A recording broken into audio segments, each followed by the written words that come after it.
বৃন্দাবন অঞ্চলেৰ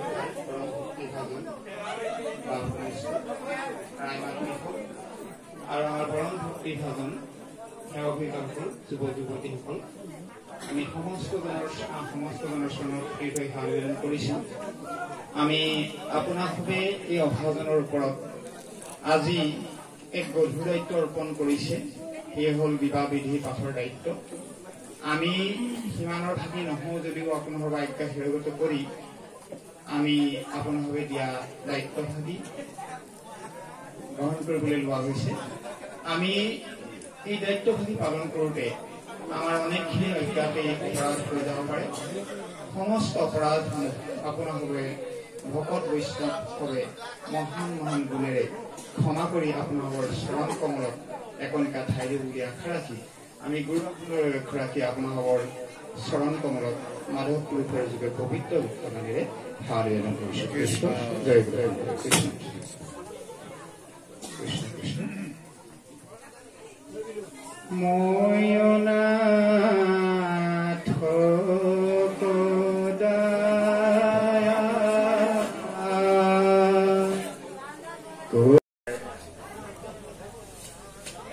আজি আমাৰ ভাল লাগিছে। সমস্ত ভকত বান্ধৱ সমস্ত আমাৰ যিহেতু শ্ৰীমন্ত শংকৰদেৱ হয় একধৰণীয়া সংস্থাপন, গতিকে আমি বহু জেগাত বিধিপাঠ কৰিব লগা হয়। এই বিধিপাঠবিলাকত আমি দেখিবলৈ পোৱা যায় যদি আমাৰ কন্যা ঘৰ যদি শ্ৰীমন্ত শংকৰদেৱ হয় আৰু বৰজন আমাৰ অন্যান্য হেৰিৰ অনাসংগী, গতিকে তেনে ক্ষেত্ৰত আমাৰ অকণমান অসুবিধা হয়। কিন্তু আমাৰ ইয়াত আজি একো অসুবিধা নহয়, আমি সুন্দৰভাৱে কৰিব পাৰোঁ।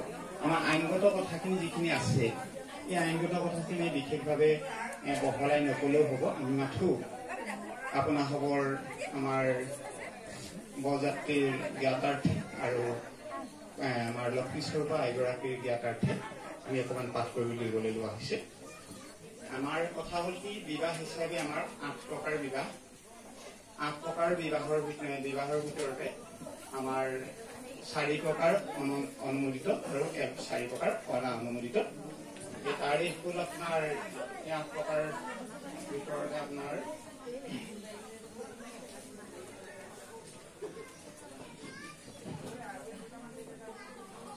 এইখিনি যি 4 প্ৰকাৰ অনুমোদিত, 4 প্ৰকাৰ উৎকৃষ্ট আৰু 4 প্ৰকাৰ অনুমোদিতখিনি আপোনাৰ কি বুলি কৈছে নিকৃষ্ট বুলি কোৱা হৈছে। এতিয়া অনুমোদিত প্ৰকাৰকেইটা হৈছে ব্ৰহ্ম বিবাহ, দৈৱ বিবাহ, আৰ্য বিবাহ, পদপত্য বিবাহ। আৰু অনানুমোদিত কেইটা হৈছে আখুৰ বিবাহ, গন্ধৰ্ব বিবাহ, ৰাক্ষ বিবাহ আৰু কুঠাস বিবাহ। এতিয়া গুণৱান পাত্ৰক আমন্ত্ৰণ কৰি আনি কন্যাদান কৰাকে ব্ৰহ্ম বিবাহ বুলি। এই বিবাহবিলাক কোন প্ৰকাৰত কোন ভাগ বিবাহ বুলি কোৱা হয় এই কথা ইয়াত উল্লেখ কৰা হৈছে। এতিয়া অনানুমোদিত বিবাহকেইটা হৈছে আখুৰ বিবাহ, গন্ধৰ্ব বিবাহ, ৰাক্ষ বিবাহ আৰু কুঠাস বিবাহ। এইকেইটা আৰু গুণৱান পাত্ৰক আমন্ত্ৰণ কৰি আনি কন্যাদান কৰাকে ব্ৰহ্ম বিবাহ বোলে। আৰু যজ্ঞ কৰ্মত নিযুক্ত থকা ঋষিকক দক্ষিণাৰূপে কন্যাদান যি বিবাহ কৰা হয় সেই বিবাহক দৈৱ বিবাহ বুলি কোৱা যায়, আৰ্য বিবাহ বুলি কোৱা হয়। আৰু দুয়ো মিলি ধৰ্ম ৰচন কৰি থাকিবা বুলি কৈ কন্যাদান কৰাকে পদপত্য বিবাহ বুলি কোৱা হয়। এতিয়া 5ত হ'ল মাক দেউতাকে নজনাকৈ বা তেওঁলোকৰ অনুমতি নোলোৱাকৈ সকলো নাৰী পুৰুষৰ অনুৰাগবশত মিলন হৈ পোৱা বিবাহ গন্ধৰ্ব বিবাহ বোলে। আৰু ধন দি কিনি কন্যা বিবাহ কৰিলে আখুৰ বিবাহ বোলে। যুদ্ধ কৰি বলব্য কন্যাক হৰণ কৰি নি বিবাহ কৰিলে ৰাক্ষ বিবাহ বোলে। আৰু কন্যাক নিৰ্জিত অৱস্থাত নিচা খাই অচেতন হৈ থকা অৱস্থাত কিংবা কমত্ব অৱস্থাত নিৰ্যাতন উপভোগৰ দ্বাৰা দূষিত কৰি যি বিবাহ কৰা হয় কুঠাস বিবাহ বুলি কোৱা হয়। এই যে বিবাহখিনি এই বিবাহখিনি আমাৰ মাজত আগতে প্ৰচলিত হৈ থকা বিবাহে এইখিনি বিবাহ প্ৰচলিত হৈ আছিল তাৰ ভিতৰতে প্ৰথম 4 বিধক অনুমোদন জনাইছিল আৰু 4 বিধ ভাগক অনানুমোদিত হিচাপে ঘোষণা কৰা হৈছিল এতিয়া 8 প্ৰকাৰ বিবাহৰ ভিতৰত স্বীকৃতি দিয়াৰ ভিতৰত আকৌ বিবাহ দুভাগ বিবাহকে স্বীকৃতি প্ৰদান কৰিছে ব্ৰহ্ম বিবাহ আৰু আখুৰ বিবাহ এটা শ্ৰীমন্ত শংকৰদেৱৰ বিবাহ পদ্ধতি আমুকৰ গুণৱান পুত্ৰ শ্ৰীমান আমুকক আমাৰ কন্যা শ্ৰীমতী আমুকী দেৱীক বিবাহ দিবৰ কাৰণে আমন্ত্ৰণ কৰি অনা হৈছে এনে বাক্য আছে কাৰণে এই বিবাহক ব্ৰহ্ম বিবাহ বুলি কোৱা হয় এতিয়া এটা কথা নহয় আমাৰ কথা হ'ল কি বিবাহ এতিয়া অকমান আগলৈ গৈছে বিবাহ বুলি ক'বলৈ যাওঁতে আমাৰ বিবাহ কাক কোৱা যায় এই বিবাহৰ কথাটো আমি যদি বহলভাৱে ব্যাখ্যা কৰিবলৈ যাওঁ বিটো প্ৰত্যয় আৰু বাহন বি মানে বৈ যোৱা আৰু বাহ মানে বহন কৰা বিবাহ গতিকে আমি ইজনে সিজনক বহন কৰি দীৰ্ঘ জীৱন আমি যাপন কৰাটো ইজন সিজনৰ দুখত দুখী সুখী হৈ ইজনে সিজনক বহন কৰা আমি যে ভাবো আমাৰ আইসকলক বাপজনাই বিয়া কৰি পেলাই তেওঁ বহন কৰিছে তেওঁ দায়িত্ব লৈছে সেইটোৱে নহয় দুইজনে ইজনে সিজনৰ দায়িত্ব বহন কৰা হয় মানে ইজনে সিজনক লৈ যোৱা হয় গতিকে ইজন সিজনক দুখত দুখী সুখভাৱে আগবঢ়াই লৈ যোৱা সেইকাৰণে তাতে বিবাহ বুলি কৈছে ইজনে সিজনক আমি বহন কৰা কাৰ্য আৰু দীৰ্ঘ জীৱন কৰা কাৰ্যখিনি বিবাহ বুলি কোৱা যায় এতিয়া সেই বিবাহ The Bluetooth device is ready to pair.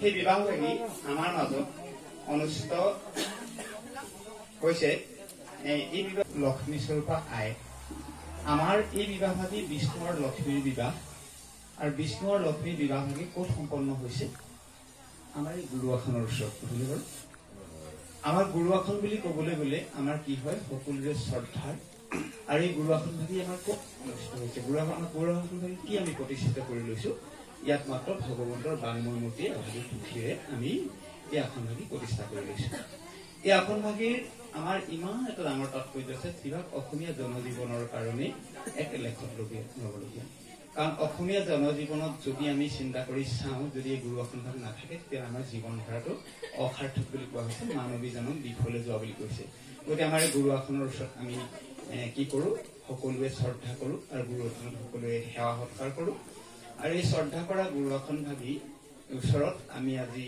কি কৰিবলৈ লৈছো এভাগি বিবাহ সম্পন্ন কৰিবলৈ লৈছো সেই বিবাহ ভাগি কাৰ লক্ষ্মী স্বৰূপা আমাৰ কন্যা আৰু বিষ্ণু স্বৰূপা বৰ আজি আমি আপোনাসব সমস্তজনে যে ইয়াত আমি গোট খাইছোহি আমি যে ইয়াত আমি কিয় গোট খাইছোহি ইয়াত আমিতো এনেকুৱা এটা উদ্দেশ্যত গোট খোৱা নাই যে আমাৰ কাৰোবাৰ ঘৰত থাকিবলৈ জেগা নাই বা কাৰোবাৰ খাবলৈ কিবা নাই এনেকুৱা বুলি ভাবি আমি ইয়াত উপস্থিত হোৱা নাই আমি ইয়াত উপস্থিত হোৱা প্ৰধান কাৰণটোৱে হৈছে আমাৰ বিষ্ণু স্বৰূপ বৰক আৰু লক্ষ্মী স্বৰূপ আইক আমি এটি আশীষ প্ৰদান কৰা আমাৰ সমস্তজনৰ দায়িত্ব আৰু কৰ্তব্য আজি বিষ্ণু স্বৰূপ বৰ আজি আমাৰ বৰনো তেওঁ কিয় হ'ল এটা বৰ হোৱা প্ৰথম কাৰণ হ'ল আমি বৰ বুলি তেওঁ কিয় আমি সন্মান জনালো যেতিয়া আমি পুৱা ভাগতেই এষাৰী নামেৰে নামৰ পাছত তেওঁক আমি এধাৰী মালা প্ৰদান কৰো এই মালাধাৰী প্ৰদান কৰোঁতে সেই বৰমালা প্ৰদান কৰি ভকতসকলে আশীষ প্ৰদান কৰি তেখেতক যেতিয়া সজাই পৰাই তোলে তেতিয়া কি হয় তেখেত আমাৰ মাজত সেই বৰৰূপে স্বীকৃতি পায় আৰু সেইকাৰণে তেখেত বৰ আৰু তেখেতে আমাৰ আজিৰ এই অনুষ্ঠানভাগীৰ মধ্যমণি আৰু যিবোৰ লক্ষ্মী স্বৰূপা আইগৰাকীক তেনেধৰণে অধিৱেশনৰ নামষাৰৰ পিছতেই তেওঁকো আমাৰ ভকতসকলে আশীষ প্ৰদান কৰি আমাৰ মাজত সজাই পৰাই তোলে আৰু সেয়েহে তেখেত আমাৰ মাজত হৈ পৰে এগৰাকী লক্ষ্মী স্বৰূপা আই মাতৃ আৰু যিগৰাকী বিষ্ণু স্বৰূপা বৰ আজি বিবাহ ভাগ সম্পন্ন হ'ব আৰু সেয়া আমাৰ গুৰু আসনৰ ওচৰত হ'ব গতিকে এই যিটো আমাৰ গুৰু আসনৰ ওচৰত কৰা কাৰ্য এই কাৰ্যটো আমাৰ এক ব্ৰহ্ম বিবাহৰ এক ৰূপ গতিকে আমি ব্ৰহ্ম বিবাহক এই কাৰ্যভাগ সেইকাৰণে আমাৰ এই বিবাহক ব্ৰহ্ম বিবাহ বুলি কোৱা যায় ব্ৰহ্ম বিবাহ কৃষ্ণ আমি এতিয়া কথা হ'ল কি আমাৰ গুণৱান পাত্ৰক আমন্ত্ৰণ কৰি আনি আমি কি কৰা হয় এই আমুকৰ গুণৱান পুত্ৰ আৰু আমুকৰ কন্যা শ্ৰীমতী আমুকী দেৱীক বিবাহ দিবৰ কাৰণে আমন্ত্ৰণ কৰি অনা হৈছে এনে বাক্য আছে এই বিবাহেৰ কাৰণে ব্ৰহ্ম বিবাহ বুলি কোৱা যায়। আপোনালোকে যদি এবাহি ইমান সুন্দৰ এভাগী ব্ৰহ্ম বিবাহ এই বিবাহভাগী যেতিয়া গুৰু আসনৰ ওচৰত এটা সুন্দৰ পৰিৱেশন অনুষ্ঠিত হ'ব, আপোনালোকৰ গাম্ভীৰ্যতা আপোনালোকৰ আশীষ বাণীৰে তেখেতলোকক উপচাই তুলিব, যাতে আমাৰ এই অকণমান ত্যাগৰ কাৰণে, আমাৰ অকণমান আশীষ বচনৰ কাৰণে তেওঁলোকৰ সুদীৰ্ঘ জীৱনটো যাতে সুন্দৰ হয়, সুখ আৰু মংগলময় হয়, এয়া আমাৰ সমস্ত ভকতৰ দায়িত্ব আৰু কৰ্তব্য। আৰু এই উদ্দেশ্যে আজি সমস্তজন ইয়াত সমবেত হৈছোহি। গতিকে এয়া হ'ল আমাৰ আগলি বতৰ। আৰু আমি এটা কথাই কি, এই যে আমাৰ কুম্ভহিত বিবাহ আমাৰ শ্ৰীমন্ত শংকৰদেৱ সংঘৰ এক মূল নীতি। আমি কেতিয়াও হোম যজ্ঞ নকৰোঁ, সেইখিনি আমি কেতিয়াবা এৰি থৈ আহিছোঁ, বা অন্যান্য পদ্ধতিৰে যিখিনি আপোনাৰ বিবাহ কৰা যায় সেই বিবাহখিনি আমাৰ দ্বাৰা আমাৰ শ্ৰীমন্ত শংকৰদেৱ সংঘে কৰা নহয়। আমাৰ শ্ৰীমন্ত শংকৰদেৱ সংঘই এই 7 পুথিভাগ লিখি, আমাৰ যি বিবাহ পদ্ধতিভাগ লিখি, আমাৰ বিবাহ পদ্ধতিৰ নিয়মেৰে আমাৰ এই কাৰ্যখিনি কৰা যায়। এতিয়া কোনো ধৰ্মীয় অনুষ্ঠান যদি আমি কেনেকৈ কোনো কৰ্মকাণ্ডত লিপ্ত হৈ বিবাহ বা আন কোনো ধৰ্মীয় অনুষ্ঠান কৰিলে আমি সংঘভুক্ত লোকসকল গুৰুতৰ ধৰ্মীয় অপৰাধ হয়, আৰু সেইবাবে সংঘৰ বিবাহ পদ্ধতিত হোম বোলা বস্তুটো নাই। এতিয়া আমাৰ যিটো নীতি নিয়মৰ মাজেদি আমাৰ যি বিবাহ হয়, এই বিবাহে আমাৰ আছে। আমি সমস্তখিনি পৰম্পৰা এৰি অহা নাই জানো। ইয়াত আমাৰ সকলো জনজাতি শ্ৰীমন্ত শংকৰদেৱ সংঘত আজি আমাৰ সকলো জনজাতিৰ সকলো নাই জানো। ইয়াত আমাৰ সেই সময়তে শংকৰদেৱে গাৰো গোবিন্দ মুছলমানৰ চাংখাই কছাৰী ৰমাই আদিকে ধৰি আমাৰ গোটেই জনজাতিসকলক লৈ আমাৰ যিখন শংকৰদেৱৰ সমাজ গঠন কৰিছিল, সেই সমাজখন এতিয়া আমাৰ মাজত হৈছে। ইয়াত আমাৰ কোন নাই, আহোম আছে, কোচ আছে, কলিতা আছে, চুতীয়া আছে, কৈবৰ্তসকল আছে, নগা আছে, আবৰ আছে, আজি অৰুণাচলীসকল আছে, বিভিন্ন জনজাতিসকলে আমি কি কৰিছো, এক শ্ৰীমন্ত শংকৰদেৱ সংঘক গঢ়ি তুলিছো। গতিকে আমাৰ এই শ্ৰীমন্ত শংকৰদেৱ সংঘ আমাৰ যি বিবাহ বা এই শ্ৰীমন্ত শংকৰদেৱৰ যি নীতি আদৰ্শ, আমি নতুন নীতি আদৰ্শ, যি গুৰুজনাৰ নীতি আদৰ্শৰে আমি সকলোৱে কাম কৰি যাওঁ। কিন্তু ইয়াত আমি আমাৰ পূৰ্বৰ পৰম্পৰাসমূহ সকলোখিনি বাদ দি আহি এক নতুন ধাৰা সৃষ্টি কৰি এক বৃহত্তৰ অসমীয়া সমাজ গঢ়াৰ যি আমি ব্যৱস্থা কৰিছো, এই ব্যৱস্থাৰ আমি সকলো এজন অংশীদাৰ। গতিকে আমি বিবাহ মণ্ডপত মহাপুৰুষ মৰখীয়া ধৰ্মৰ একমাত্ৰ উপাস্য তত্ত্ব ভগৱন্ত কৃষ্ণদেৱৰ বাংময় মূৰ্তি ভাগৱত শাস্ত্ৰ স্থাপন কৰা হয়। আৰু সচৰাচৰ ভাগৱতৰ উদ্দেশ্যত অৰ্চনৰ সামগ্ৰী হিচাপে আমি কি কৰিছো, অৰ্চন কৰা হৈছে। আৰু আগবঢ়োৱা এগছি বন্তি আমাৰ ইয়াত আছে, নহয় বাৰু? আমি এইখিনিক লৈ আমাৰ এই অনুষ্ঠানটি আৰম্ভ কৰিছো।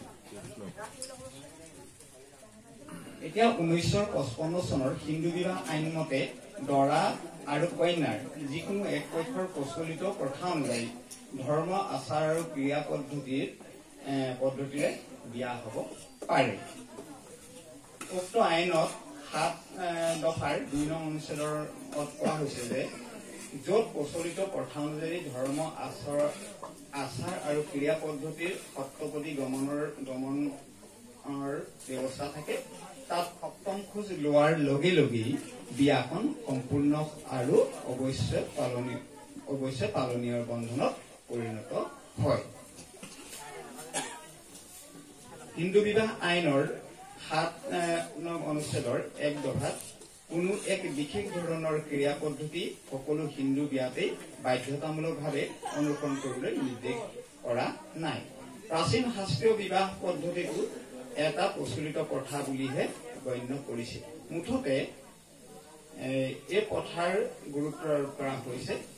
এই কথাখিনি আমাৰ কি কৰা হৈছে, এই যিকোনো নিয়ম, এই কথাটো আমাৰ অৰ্থাৎ প্ৰথা আৰু ব্যৱহাৰৰ কথাটো এনে যিকোনো নিয়ম বুজায়, যি নিয়ম দীৰ্ঘকালীন ধৰি একেলেঠাৰিৰে আৰু একেধৰণে পালিত হৈ থকাৰ বাবে কোনো বিশেষ অঞ্চলৰ ফৈদ সম্প্ৰদায়, দৌল গোষ্ঠী বা পৰিয়ালভুক্ত হিন্দুসকলৰ মাজত আইনৰ মৰ্যাদা লাভ কৰে।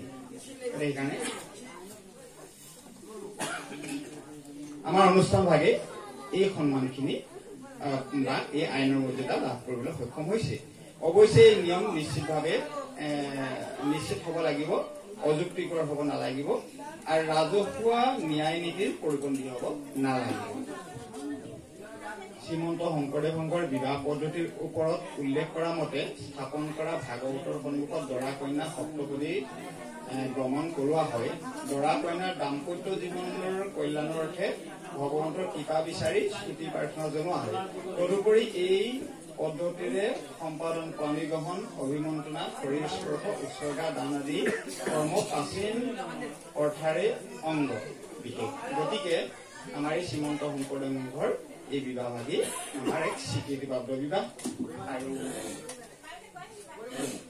এই বিবাহ ভাগী কি কৰিছিলে, আপোনাৰ 1955 চনৰ হিন্দু বিবাহ আইনখনত কোনো ধৰণৰ যদি নিৰ্দিষ্ট নিয়মৰ সীমা বান্ধি দিয়া নাই, তথাপিতো একেধাৰে যদি 30 বছৰ দিন কোনো এটা নীতি নিয়মৰ মাজত যদি এটা অনুষ্ঠান চলি থাকে, তেতিয়াহ'লে কি হ'ল, সেইটোৱে স্বীকৃতি পায়।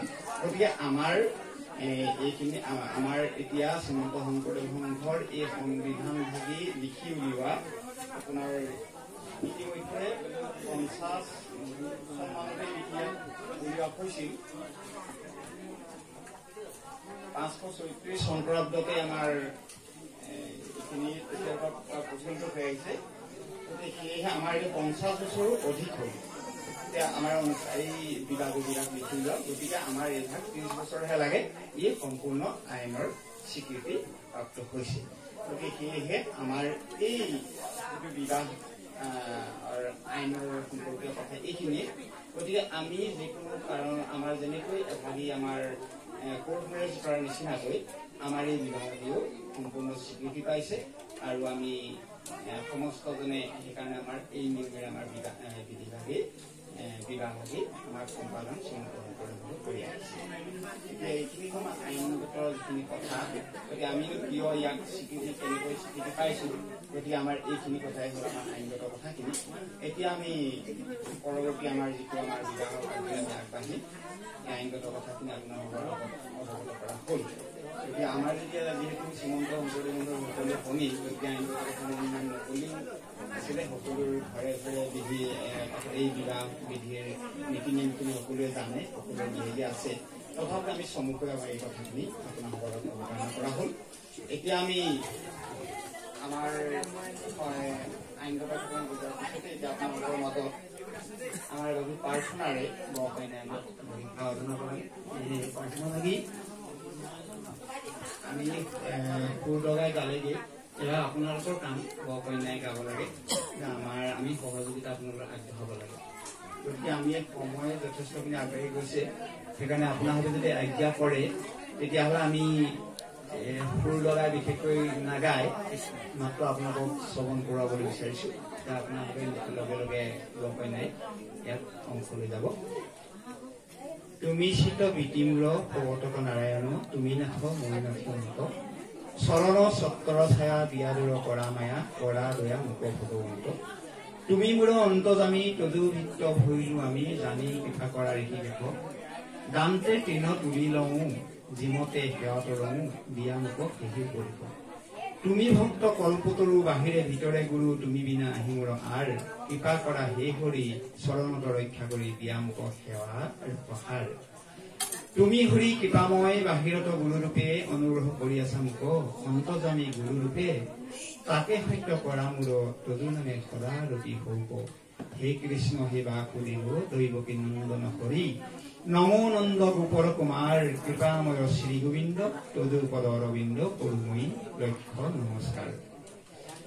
পদ্মসম নাভিজাৰ প্ৰণামহু বাৰম্বাৰ, নমো দিব্য পদ্মমালাধাৰী, নমো পদ্মসম নেত্ৰ পদজাৰ শতপত্ৰ, নমো ভকতৰ ভয় হাৰি। বসুদেৱ সুত কৃষ্ণ তুমি ভকতৰ ইষ্ট, কংস স্নানৰ আদি বিমৰ্দন, দৈৱকী হৃদয়ানন্দ জগতৰ গুৰু কৃষ্ণ তদু পায় কৰো বন্দন। মূৰ সম পাপী লোক নাহিকেই তিনি লোক, তুমি সম নাহি পাপহাৰী, ইজানি গোবিন্দ মুখ যেন জয় কৰিব, গোৱা পাৱে কৰো গুহাৰি, গোৱা পাৱে কৰো গুহাৰি। কৃষ্ণ কৃষ্ণ কৃষ্ণ ঔ হৰি ঔ ৰাম কৃষ্ণ শংকৰ দুইজনে গাও কৃষ্ণ কৃষ্ণ।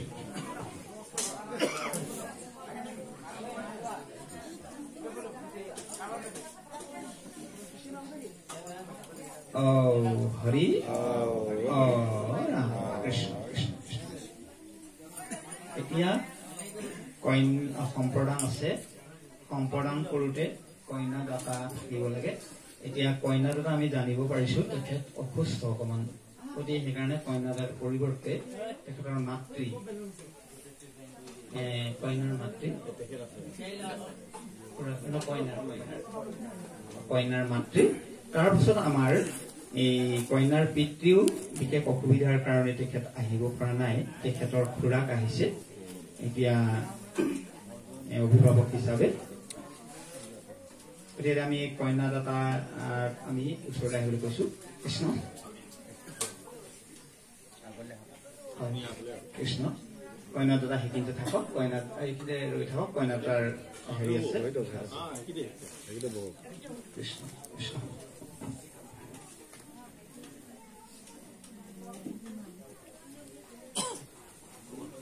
কৃষ্ণ।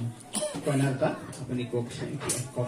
সেই সুধীসকল, আজি এই শুভ দিনত শ্ৰী পুৰানন্দ গগৈ গুণৱান পুত্ৰ কৃষ্ণ,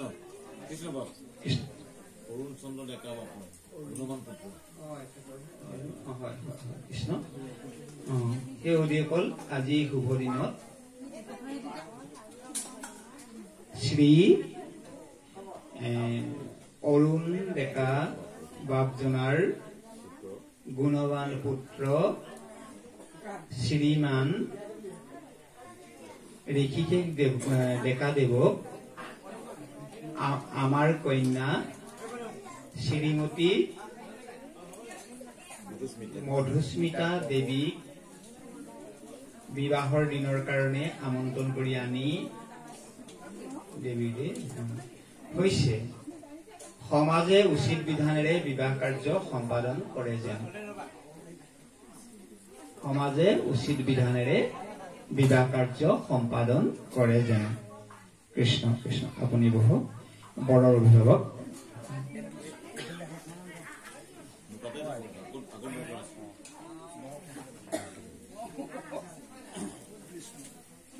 হয়, সেই সুধীসকল আমিও আজি এই শুভ দিনত শ্ৰী পূৰ্ণানন্দ গগৈদেৱৰ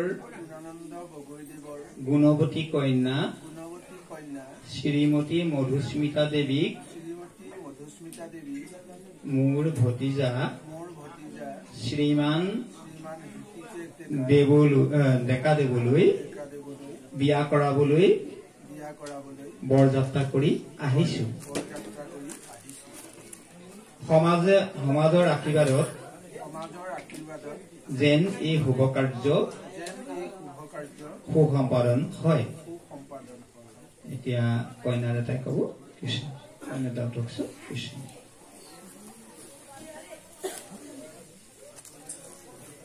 সেই সুধীসকল আজি ফাগুন মাহৰ 21 তাৰিখ শুক্ল পক্ষৰ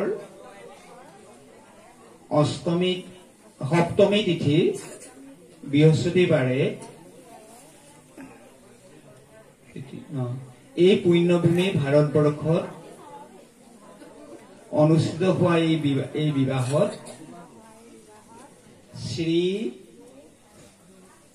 অৰুণ ডেকা দেৱৰ পুত্ৰ শ্ৰীমান ঋষিকেশ ডেকা বিষ্ণুস্বৰূপ বৰক আমাৰ কন্যা শ্ৰীমতী মধুস্মিতা দেৱীক যথাসাধ্য সা অলংকৃতা কৰি সম্পাদন কৰিলো। এইবুলি কন্যাৰ সোঁহাতৰ আঙুলিটো আপোনাৰ হেৰিত লগাই দিওকচোন।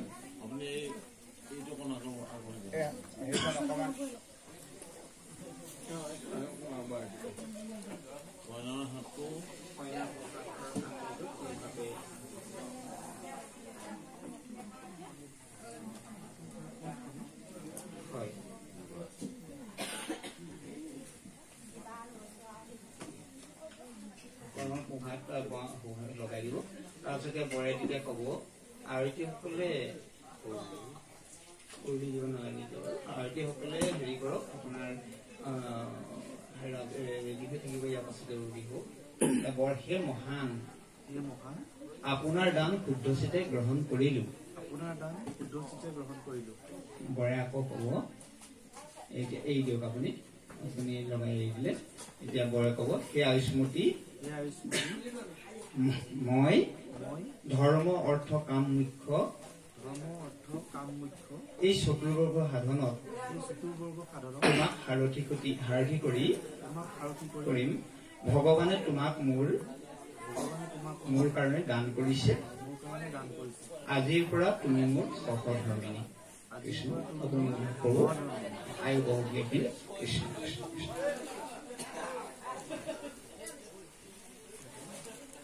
এতিয়া বৰ আৰু কইনা দুয়ো উভয়ে থিয় হওকচোন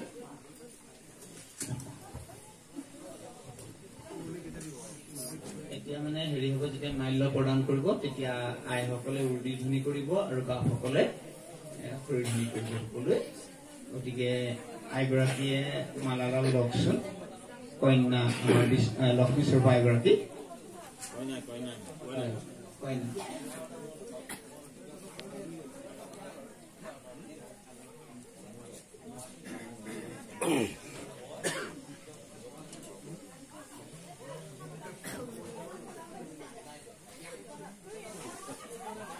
এতিয়া আইগৰাকীয়ে কব যে হে প্ৰিয়তম নানাবিধ ফুলেৰে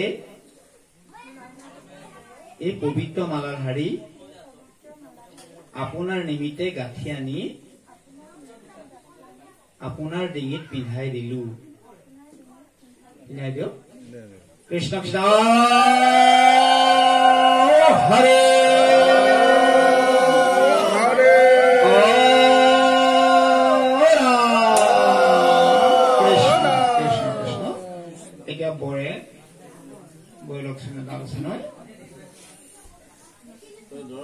হে আয়ুষ্মতী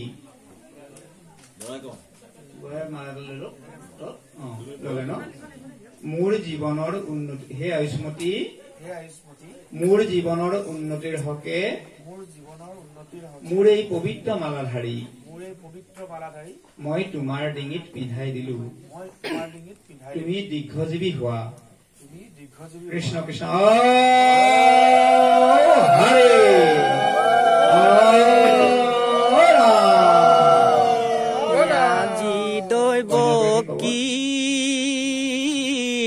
পাতিছে বিবাহ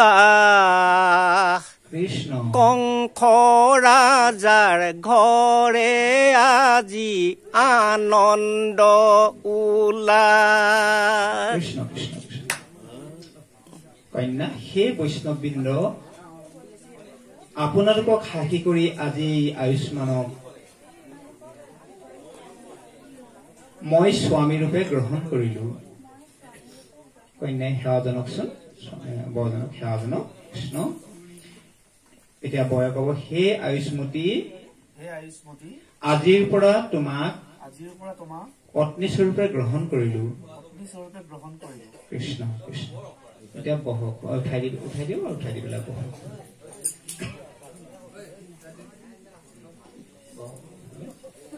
অকণমান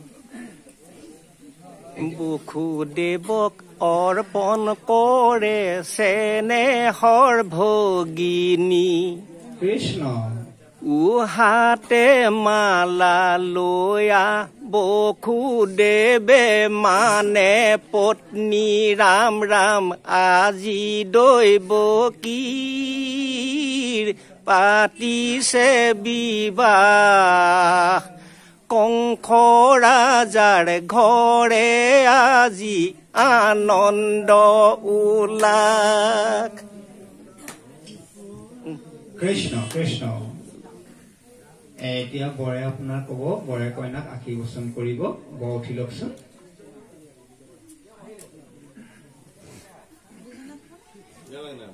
বৰ উঠিলে হব হে আয়ুষ্মতী দীৰ্ঘায়ু হোৱা প্ৰতিৱৰ্তা হোৱা তেজস্বিনী হৈ সুযোগ্য সন্তানৰ মাতৃ হোৱা মাতৃ হোৱা সুন্দৰী শিপিনীসকলে সূতা কাটি তোমালৈ কাপোৰ বৈছে আৰু তোমাক পিন্ধিবলৈ দিছে সেইসকলৰ আদেশ আদৰ্শৰে এনেদৰে সূতা কাটি কাপোৰ বৈ তুমি নিজেও পিন্ধিবা আনকো পিন্ধাবা ভগৱানে আমাৰ দুয়োৰে হৃদয় এক কৰক আমাৰ শুভ মিলন মংগলময় হওক কৃষ্ণ এতিয়া বহকচোন কৃষ্ণ এতিয়া আমাৰ কন্যাদাতা আইগৰাকীয়ে আছে অকণ আইগৰাকীয়ে উঠকচোন আইগৰাকী এইখিনি বহি কৰিলেও হয় কিন্তু বহি কৰিলে সমাজখনে নেদেখে কাৰণে আমি তৈয়াৰ কৰাব লগা হৈছে আৰু অকল অৱশ্যে হ'ব এনেকে হ'ব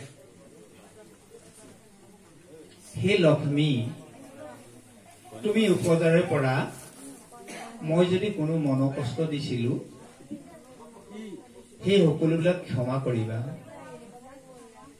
চন্দ্ৰৰ মানত ৰোহিণী নলৰ মানত দম্বয়ন্তী আৰু নাৰায়ণৰ মানত লক্ষ্মী যেন তুমিও যেন তোমাৰ স্বামী মানত তেনে চেনেহৰ পাত্ৰী হোৱা ধনৱতী পুত্ৰৱতী আৰু প্ৰতিপৰায়ণ হৈ সুদীৰ্ঘকাল পৰমায়ুৱে জীয়াই থাকা কৃষ্ণ এইখিনিতে আমাৰ এটা কথা আমি এই কথাখিনি কিয় কোৱা হৈছে যেহেতু আমাৰ কন্যাসকলক বিবাহ দিয়াৰ দিনাৰ পৰা আমাৰ সিদিনা অধিকাৰ সিদিনাখনত নাথাকে আমি সম্পূৰ্ণ অধিকাৰখিনি আমি বৰৰ হাতলৈ বা সেইখন গৃহলৈ অৰ্পণ কৰা হৈছে গতিকে আমি জীৱ জগত যেতিয়া যিয়ে নহওক আমি এইখন যে ঘৰ পাতি আছো ককাই ভাই দদাই মমাই ল'ৰা ছোৱালী বোৱাৰী সমস্তখিনি কিন্তু প্ৰত্যেক জীৱ এটা এটা স্বতন্ত্ৰীয়া জীৱ গতিকে এই জীৱবিলাক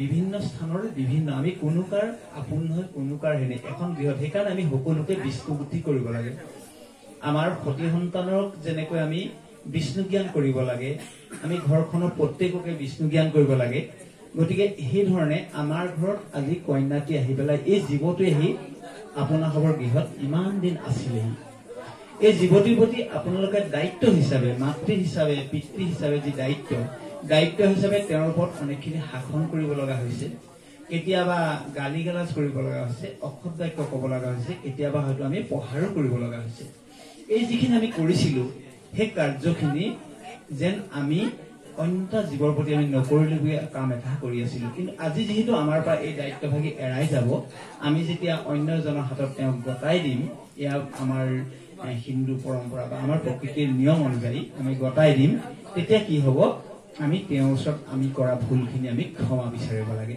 গতিকে আমি যিখিনি অপৰাধ কৰিছিলো আপুনি অজ্ঞাতে শাসন কৰিছিলে মাক হিচাপে আপুনি মাৰিছিলে আপুনি কালিলৈকে হয়তো কিবা এটা কৰিছিলে যে তাইক ধকা এটা মাৰিছিলে বা গালি এটা দিছিলে কিবা এটা কৰিছিলে কিন্তু এই কামখিনি কৰা কথাখিনি আজি আপুনি কি কৰিছে ক্ষমা বিচাৰিছে সেই লক্ষ্মী স্বৰূপা আজি আপোনাৰ কাৰণ তেওঁ লক্ষ্মী আজি আপুনি তেওঁ মাতৃ হিচাপে দায়িত্ব পালন কৰি আপুনি কৈছে যে সেই লক্ষ্মী মই যদি তোমাক কেতিয়াবা অসৎ ব্যৱহাৰ কৰিছিলো কেতিয়াবা যদি গালি গালাজ কৰিছিলো কেতিয়াবা যদি কিবা কৰিছিলো বা পিতৃজনে হলেও যদি কেতিয়াবা কিবা কৰিছিল তেতিয়াহ'লে সেইখিনি আজিৰ পৰা তুমি ক্ষমা কৰি দিবা মোক আৰু কি কৈছে যে আপুনি ক্ষমা কৰি দিবলৈ কৈছে আৰু আপুনি বহক শুনাই কিমান থিয় হৈ থাকিব এতিয়া আপুনি কৈছে ক্ষমা কৰি দিবলৈ ক'লে আৰু চন্দ্ৰৰ মানত কি কৈছে ৰোহিণী চন্দ্ৰই কি কৈছিলে ২৭ গৰাকী দক্ষৰ ২৭ গৰাকী কন্যা বিবাহ কৰিছিলে তাৰ ভিতৰতে ৰোহিণীক আটাইতকৈ বেছি মৰম কৰিছিল ৰোহিণী আৰু সেই ৰোহিণী নক্ষত্ৰতে সেইকাৰণে কৃষ্ণৰ জন্ম হৈছিল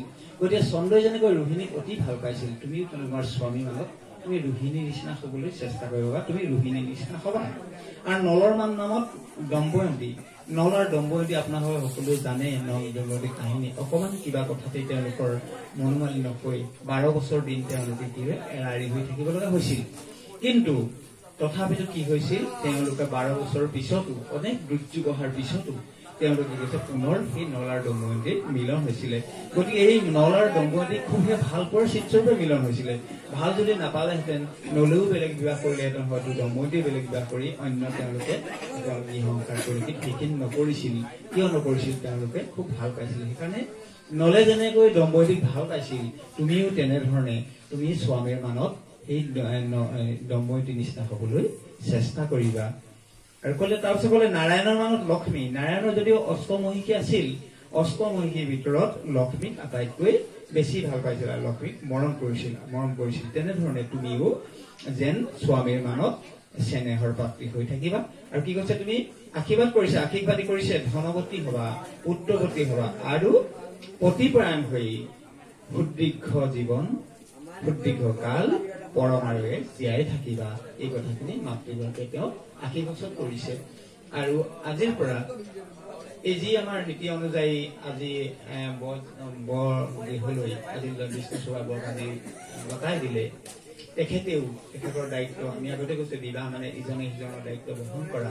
ইজনে সিজনৰ দায়িত্ব বহন কৰি আজিৰ পৰা যদি কিবা এটা হয়, লাগিলে মাকে বেয়া পোৱা কাৰ্য, মাকে কিবা এটা বেয়া পায়, মাকক সুধি আজি নাযায়, মাকৰ ঘৰলৈ আহিবলৈও তেওঁ কাইলৈ বা তেওঁ স্বামীক বা সেইখন ঘৰতহে অনুমতি ল'ব লাগিব, সুধিব লাগিব। সেই হ'ল আমাৰ সামাজিক নিয়ম। আৰু সেই নিয়মখিনি সদায় পালন কৰিবলৈ চেষ্টা কৰিব লাগে। আমি লক্ষ্মীশ্বৰ বাইদেউৰ ওচৰত আমাৰ মিনতি। এতিয়া আমাৰ নিয়ম অনুযায়ী এটা কথা আছে, আমাৰ উপহাৰ নিয়ম এটা আছে। গতিকে কন্যাদাতাই উপহাৰ এভাগি হাতত লওকচোন।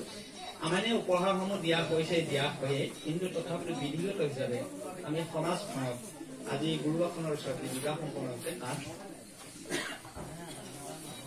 আমাৰ এভাগি আমাৰ মানে আছে নহয়, হয় আপুনি আগবঢ়কচোন। আপুনি উঠি পেলাই এটা কথা, আপুনি উঠি লওক, আপোনাৰ দুআষাৰ কথা আছে, তাৰপিছত আপুনি হেৰি কৰিব। এতিয়া সেই বিষ্ণুস্বৰূপ বৰ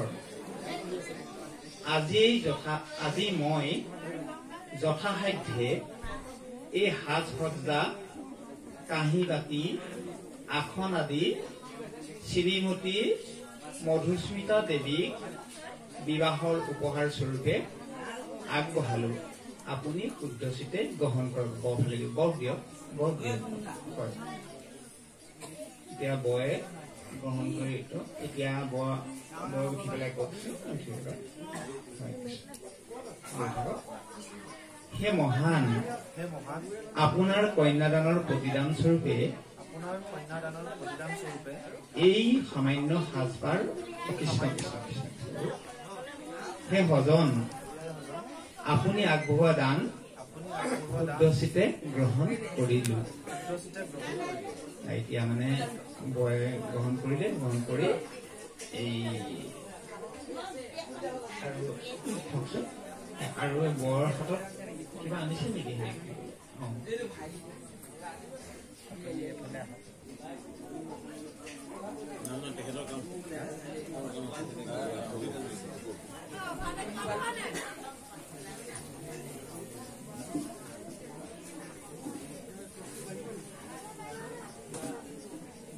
বয়ে আগবঢ়াব।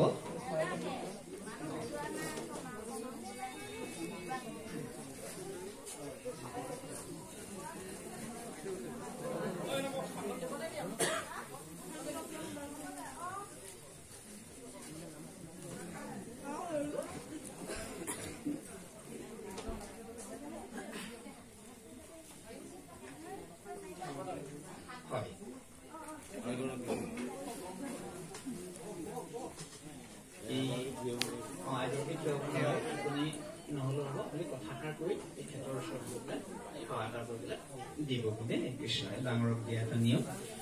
হে মহান, আপোনাৰ কন্যাদানৰ প্ৰতিদান স্বৰূপে এই সামান্য সাজপাৰ অৰ্পণ কৰিলো। কৃষ্ণ দিয়ক।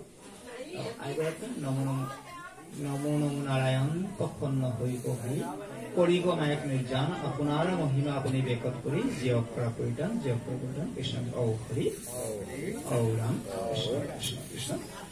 এতিয়া আপোনাৰ কওক, হে আয়ুষ্মান, আপোনাৰ দান শুদ্ধ চিতে গ্ৰহণ কৰিলো কৃষ্ণ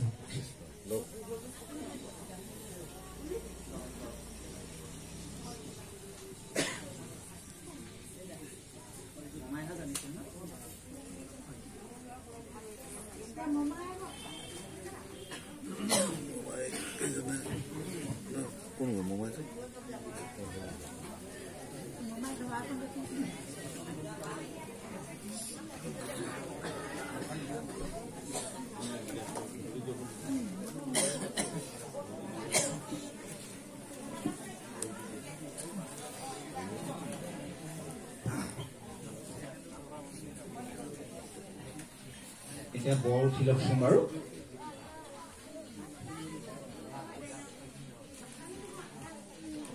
এই সজ্জন আপোনাৰ ভগ্নী দুহিতাৰ দানৰ অৰ্থে এই সামান্য সাজ অৰ্পণ কৰিলো অকপতে গ্ৰহণ কৰে যেন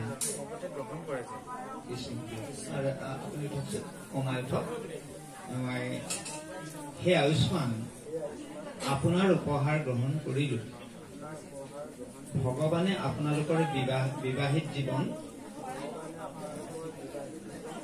সুখময় কৰক কৃষ্ণ কৃষ্ণ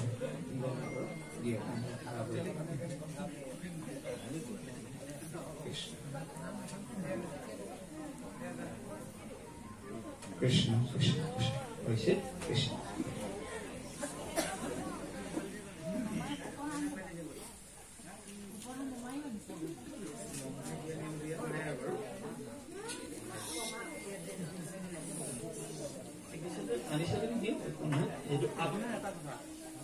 পৰৱৰ্তী সময়ত আপোনাৰ হেৰি বুলি এটা আছে সেইটো মই দিম তেতিয়া আপুনি দিব নালাগে আপুনি গ্ৰহণ কৰক পৰৱৰ্তী সময়ত তাৰ মানে কন্যাক হেৰি কৰা উৎসৰ্গা কৰা এটা এই তাত কৰিম ইয়াত নালাগে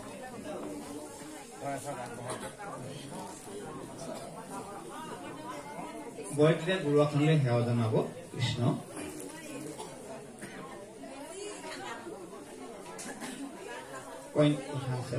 কন্যাৰ সম্প্ৰদানত হোৱা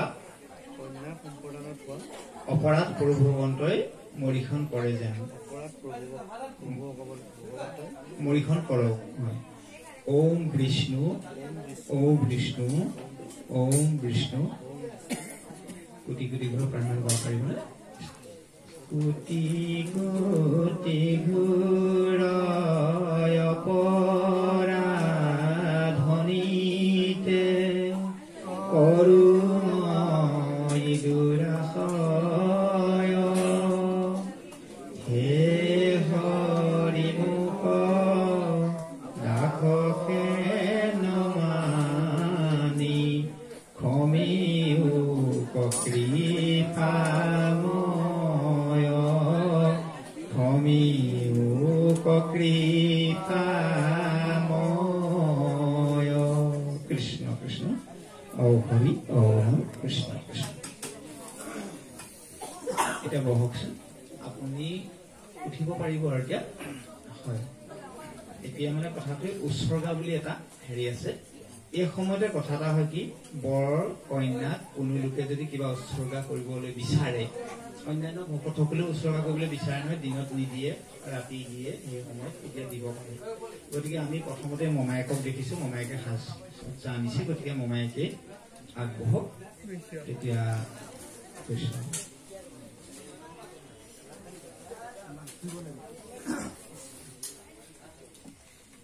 আপুনি হেৰিক দিব না আপোনাৰ বিষ্ণু চোপা বক দিব হয় নহয় সেই বৰ দিবলৈ লৈছে যে উঠক হয় দুইজনে উঠি যাওক উঠি দিয়ক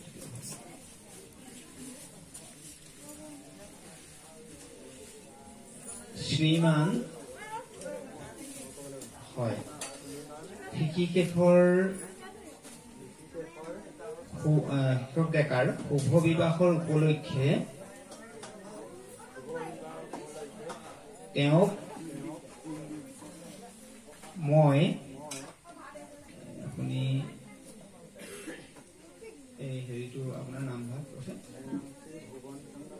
ভৱনচন্দ্ৰ বৰাদেৱে এই সামান্য উপহাৰটি আগবঢ়ালো। কৃষ্ণ আপুনি দিয়ক।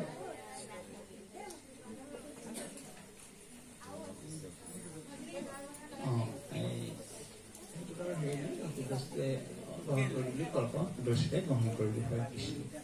আপোনাৰ নাম শুদ্ৰচিতে গ্ৰহণ কৰিলো কৃষ্ণ। কৃষ্ণ কৈছে এতিয়া আৰু কোনোবাই দিব নেকি? সকলো দিনতে খাই দিছে মানে আমাৰ নিয়মতে দিনতে খাই থোৱা আৰু বিধিগত থকাৰ কাৰণে তথাপিতো হেৰিটো ৰক্ষা হৈছে, ক্ৰমটো ৰক্ষা হৈছে নহয়। ঠিক আছে, এতিয়া মংগল বচন আছে। এতিয়া কন্যাদাতাই মংগল বচন কৰিব লাগে। কন্যাদাতা এগৰাকী কৃষ্ণ আপোনাৰ হৈছে হয়।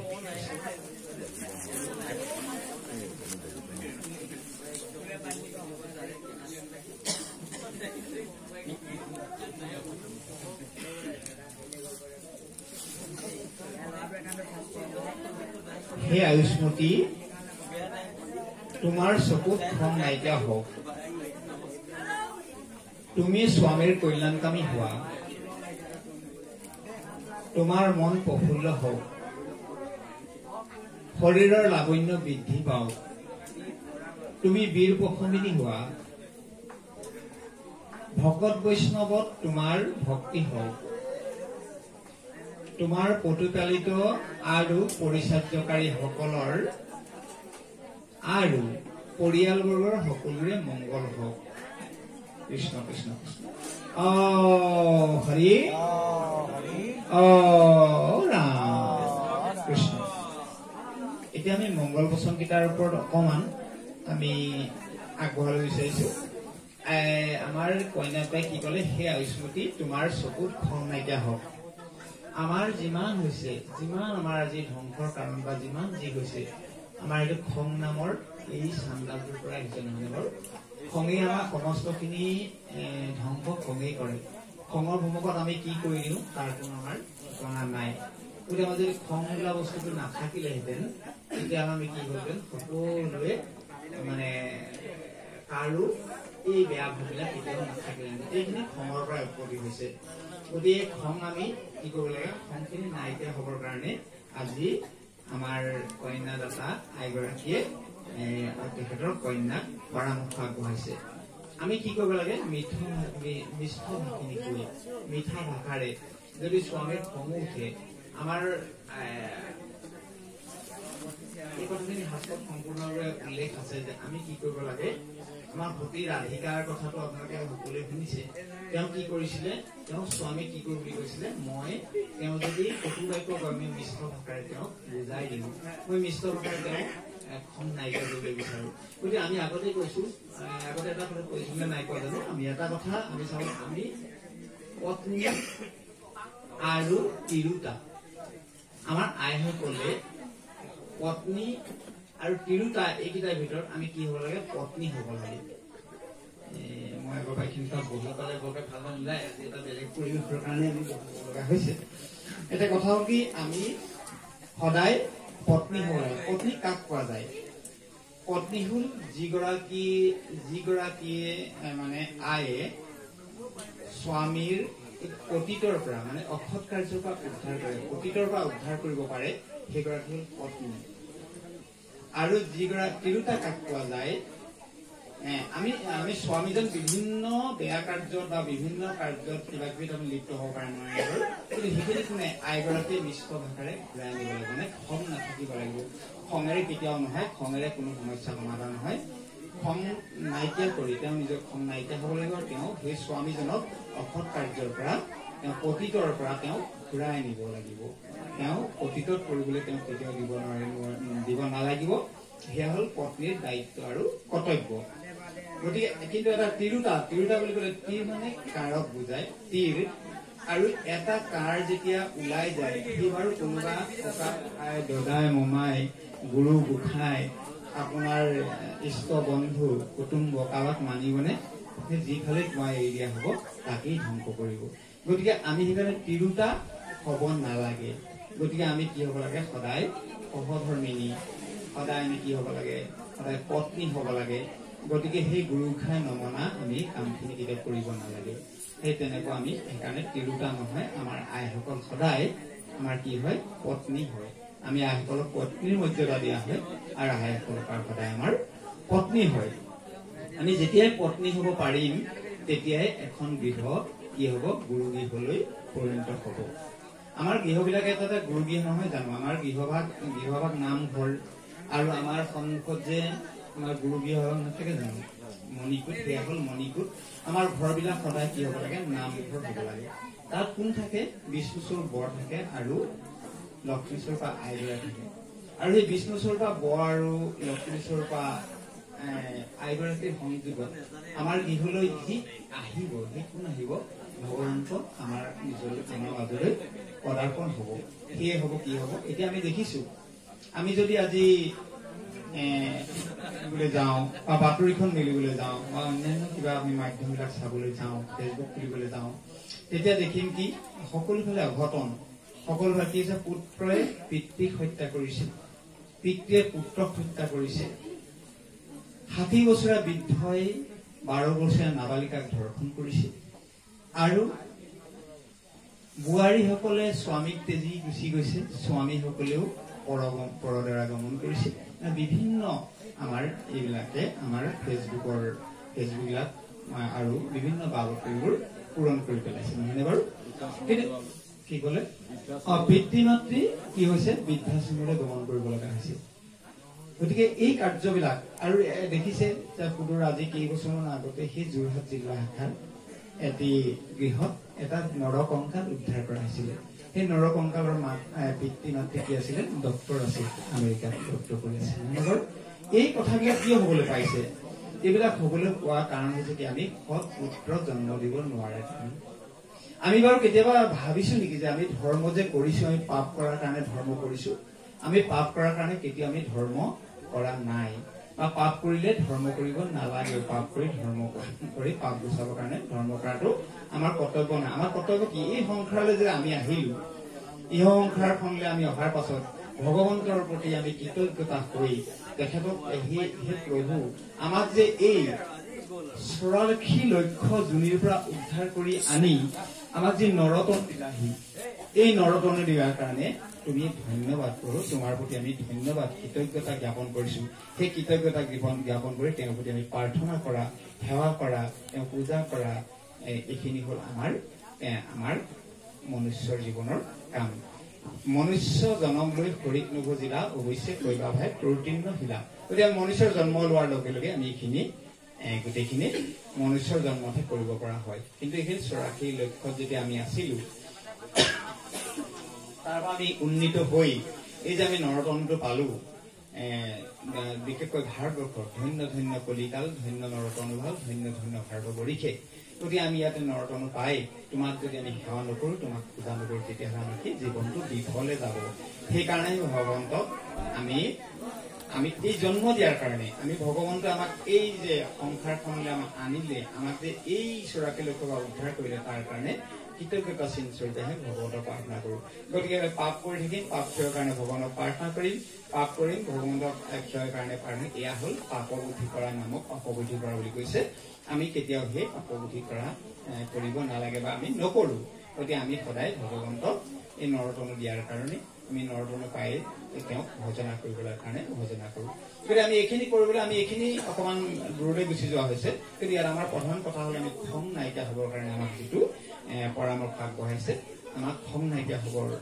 পৰামৰ্শ আমি খং কেতিয়াও খং আমাৰ পৰা নাইকিয়া কৰিব লাগে তাৰপিছত তোমাৰ মন প্ৰফুল্ল হওক মন সদায় প্ৰফুল্ল হৈ থাকিব লাগে আৰু কি কৈছে তুমি বীৰ পশুপতি হোৱা ভকত বৈষ্ণৱৰ তোমাৰ ভক্তি বাঢ়ক ভকত বৈষ্ণৱৰ প্ৰতি কি কৈছে ভক্তি বাঢ়িবলৈ কৈছে এইখিনি মাতৃগৰাকীয়ে মংগল বচনে কৈছে তেওঁ ভকত বৈষ্ণৱৰ প্ৰতি মন ভক্তি বাঢ়ক আমাৰ কি হ'ল কৃষ্ণক পাইবাৰ জনা ভকতে পন্থা এই মানে কলে গীতা ভাগৱত গ্ৰন্থ আমাৰ কি কৈছে যে আমি ভগৱন্তক পাবলৈ হলে কৃষ্ণ পাবলৈ আমাৰ এটা ৰাস্তা আছে সেই ৰাস্তাটো কি আমাৰ ভকতৰ ৰাস্তা নহয় বাৰু গতিকে কৃষ্ণ পাবৰ কাৰণে ভকতীয়া পথেৰে গমন কৰিলেহে পাম সেইকাৰণে আমি ভকত বৈষ্ণৱৰ আমাৰ মতি বাঢ়িব লাগে আৰু ইফালে কৈছে সৎ অনুপ্ৰাস শ্ৰৱণ কীৰ্তন কৰা পৰিহৰা পাখণ্ড আচাৰ আমি সথং সেই ভকত বৈষ্ণৱ হ'ব আমাৰ সথং।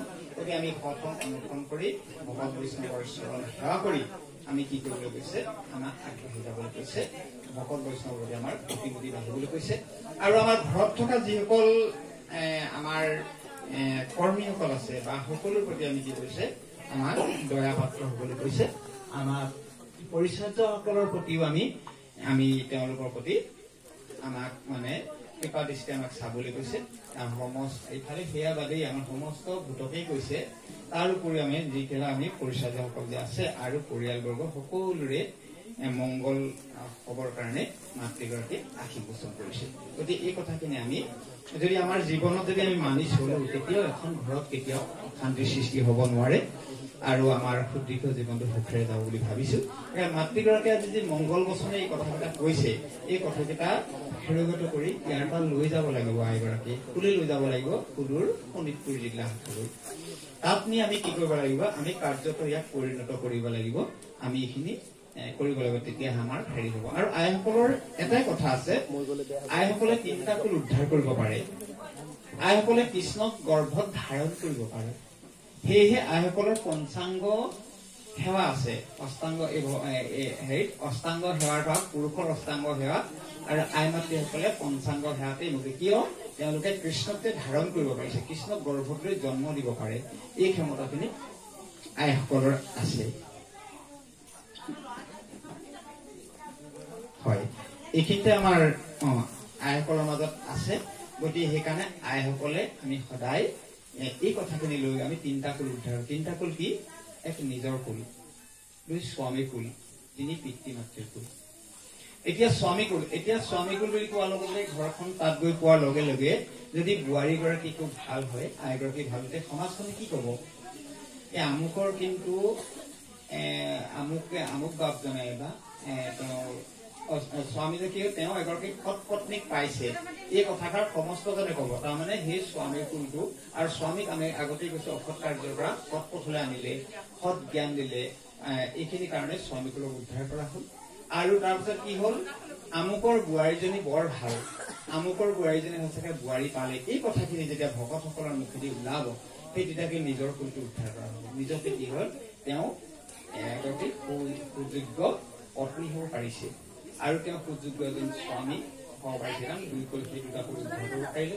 তাৰ পাছত কি কৰিব পাৰিলে, তেওঁ নিজৰ পিতৃ মাতৃকুল, তেওঁ আমুকৰ ছোৱালীজনী হিচাপে ইমান সুন্দৰ এগৰাকী কন্যা, যি এখন ঘৰ সুন্দৰভাৱে পৰিচালনা কৰিছে বা ভগৱন্তৰ চৰণৰ তেওঁ অতি মতি আছে। এই কথাখিনিৰে কি কৰিছে, সেই পৰিয়ালটোৱে সেই পিতৃ মাতৃৰ কি কৰিছে, সুকৃতি বাঢ়ি গৈছে। গতিকে এই 3টা কুলক সদায় উদ্ধাৰ কৰিব পাৰে। গতিকে আই মাতৃসকলৰ হাতত এইখিনি থাকে। গতিকে আই মাতৃসকল যদি ভাল হয়, আমি আই মাতৃসকলে যদি সুসন্তান জন্ম দিব পাৰে, তেতিয়া কি হ'ব, আমাৰ ভৱিষ্যত ধৰণীখন কুলপুত মুক্ত হ'ব। এতিয়া যি ধৰণীত আমি আগতেই কৈ গৈছিলো, যিটো আমাৰ ধৰণীখনত যিটো সকলো ফালৰ পৰা যি আমাৰ আগতে আমি কৈ গৈছো যিখিনি কথা, হত্যা কৰা বা ধৰি কি আমাৰ বৃদ্ধ থকালৈকে এই যিখিনি কাৰ্য, এইখিনি বা ৰক্ষা পাব কেতিয়া, এটা সৎ পুত্ৰই কেতিয়া সেইখিনি হ'বলৈ নিদিয়ে। আৰু সেই সৎপুত্ৰ জন্ম দিওঁতে সেইকাৰণে কৈছে যে তৰেখন বৈষ্ণৱ পুত্ৰ ভৈলি যাৰ 21 পুৰুষক কৰিলি উদ্ধাৰ। প্ৰহ্লাদক এইখিনি কথা নৃসিংহ ভগৱন্তই কৈছে যে তোৰ নিচিনা এটা বৈষ্ণৱ পুত্ৰ ভাগতে 21 পুৰুষক তই উদ্ধাৰ কৰিব পাৰিবি। আৰু কৈছে যদি গুণৱান পুত্ৰ এটা কেনেবাকৈ জন্মগ্ৰহণ কৰে, সি গোটেই সমস্ত কুলকে উদ্ধাৰ কৰে। সেইখিনি কথা আমাৰ কৈছে। সেইকাৰণে আমি সময় থাকোঁতেই এই কথাখিনি চিন্তা কৰি আমি সদায় আমাৰ কাৰ্যখিনিত আগবাঢ়ি যাওঁ। এতিয়া কায়াধুৰ কথা এতিয়া অকণমান কায়াধুৰ কাহিনী পাব। কায়াধু আপোনাৰ প্ৰহ্লাদৰ মাতৃ নহয় জানো? কায়াধু প্ৰহ্লাদৰ মাতৃ। গতিকে কায়াধুৱে কেনেকৈ এটা সৎপুত্ৰ জন্ম দিবলৈ প্ৰহ্লাদক জন্ম দিব পাৰিছিল। যেতিয়া আমি আগৰখিনি কথা নকওঁ বাৰু, যেতিয়া আপোনাৰ এটা সময়লৈ তেওঁ বাট চাই আছিল, তেওঁ যিহেতু দৈত্য আপোনাৰ হিৰণ্যকশিপুলৈ বিয়া হৈছিল আৰু সেই কায়াধু বৈষ্ণৱ আছিল, তেওঁ বিয়া হবলৈ প্ৰথমতে অমান্তি হৈছিল।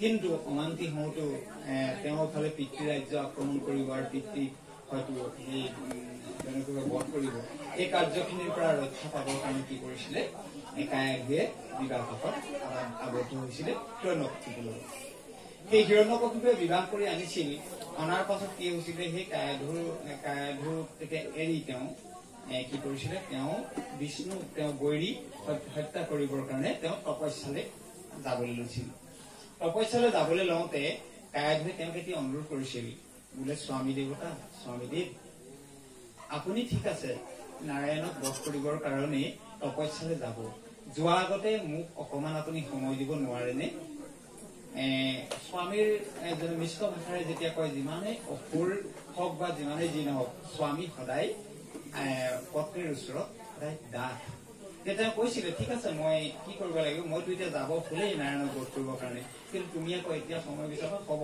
তুমি সময় বিচাৰি যেতিয়া তোমাক মই সময়খিনি দিয়া হব তেতিয়া সেই দিনটো এটা দিন তেওঁক সময় দিবৰ কাৰণে আমাৰ কায়াধুৰ অনুৰোধ সাপেক্ষে হিৰণ্যকশিপুৱে এটা দিন তেওঁক সময় দিব লৈছিল কিন্তু তেওঁতো দৈত্য আৰু ইফালে হল তেওঁ হল ভক্তি মাতৃ মানে কায়াধু কায়াধুৱে যেতিয়া সেই কথাখিনি কৈছিল কোৱাৰ লগে লগে তেওঁ সময় দিবলৈ ৰাজি হৈছিল আৰু কি কৰিছিলে তেওঁ নাৰায়ণৰ নামটো কেনেকৈ কোৱাই থাকিব এটা সময়ৰ কাৰণে চব এটা সুফল পাবৰ কাৰণে এটা নিৰ্দিষ্ট দিন সময়ত অপেক্ষা কৰিব লগা হয় এটা সুসম্পদ পাবৰ কাৰণে তেওঁ সি যথেষ্ট দিন অপেক্ষা কৰিছে কৰি তেওঁ কি কৰিছে আপোনাৰ হিৰণ্যকশিপুৰ পৰা সেই পুত্ৰবৰ বিচাৰিছে বিচাৰোতে বিচৰা আগে কি কৰিছে সেই তেওঁ অসুৰেতো ভগৱানৰ নাৰায়ণৰ নামেইতো শুনিব নোৱাৰে কিন্তু তেওঁ বাৰে বাৰে প্ৰশ্ন কৰি আছে তুমি কি কৰিবলৈ যাবা তুমি নাৰায়ণক বধ কৰিবৰ কাৰণে বৰদলৈ যাবা বাৰে বাৰে সেই নাৰায়ণৰ নামটো যিজনে কবলৈ নিবিচাৰে তেওঁ হতে বাৰে বাৰে তেওঁ মুখেদি নাৰায়ণৰ নামটো উচ্চাৰণ কৰি আছে উচ্চাৰণ কৰোৱাই কৰে এটা সময়লৈ বাট চাইছে সেই সময়টো হৈছে অষ্টপ্ৰহৰ যিটো সময়ত আমি সন্তান কামনা কৰা যায় বা কামনা কৰিব লাগে যিসকল আমাৰ হৈ গল তেওঁলোকৰতো আৰু সেইখিনি কথা আমি চিন্তা কৰিবলৈ সময় নাই কিন্তু যিসকল অগ্ৰজসকলে আমি কিছুমান কথা এতিয়া খোলাখুলিভাৱে পাতিব লগা হৈছে আমি যিসকল অগ্ৰজে কৰি লোৱা ভুলখিনি কৃষ্ণ হয় আমাৰ অনুজসকলে কি কৰিব লগা হৈছে অনুজসকলে সেই কথাখিনি আমি কি কৰিব লগা হৈছে অনুকৰণ কৰিব লাগিব আমি অনুজসকলক খোলাখুলিকে কিছুমান কথা ক'ব লাগিব তেওঁলোকে সেই সন্তান কামনা যিটো কৰিছে সেইটো তেতিয়া অষ্টপ্ৰহৰলৈ বাট চাই আছে অষ্টপ্ৰহৰ কোনটো কৈছে আপোনাক কোনোবাই জানিব নেকি অষ্টপ্ৰহৰ কোনটো কৈছে অষ্টপ্ৰহৰ জানে সকলোৱে শেষৰ সময়খিনি পুৱাৰ শেষৰ 2টা বজাৰ পৰা এই সময় অষ্টপ্ৰহৰ বুলি কৈছে এই অষ্টপ্ৰহৰত কি কৰিছে সন্তান কামনা কৰিছে আৰু সেই কামনা কৰোঁতে কি হৈছে নাৰায়ণৰ নাম বাৰে বাৰে লোৱাই অষ্টপ্ৰহৰ সন্তান কামনা কৰাৰ কাৰণে সেই সন্তান কি হৈছে প্ৰহ্লাদ হৈছে আপোনালোকে দেখিছে একেই মাতৃ সন্তান কোনোবা জন্মান্ধ হৈছে একেই মাতৃ সন্তান একেই পিতৃৰ সন্তান কোনোবা জন্মান্ধ হৈছে একেই পিতৃৰ সন্তান কোনোবা কি হৈছে চিৰৰোগীয়া হৈছে আৰু একেই পিতৃৰ সন্তান হৈছে কোনোবা আকৌ মহাবৈষ্ণৱ হৈছে গতিকে এইবিলাক হোৱাৰ প্ৰধান কাৰণটো কি হল পিতৃ কিন্তু একেজন পিতৃৰ সন্তান একেই হ'ব লাগিছিল কিন্তু হোৱা নাই কিয় মাতৃগৰাকীৰ চিন্তাধাৰাৰ ওপৰতে সন্তানৰ ভৱিষ্যত নিৰ্ধাৰণ কৰা যায় বা সন্তানৰ ভৱিষ্যত গঢ়িত গতিকে মাতৃগৰাকীয়ে যি চিন্তা কৰি সেই সন্তান জন্ম দিব আৰু যি চিন্তা কৰি গৰ্ভত লালিত পালিত কৰিব সেই সন্তানে সেই ধৰণেই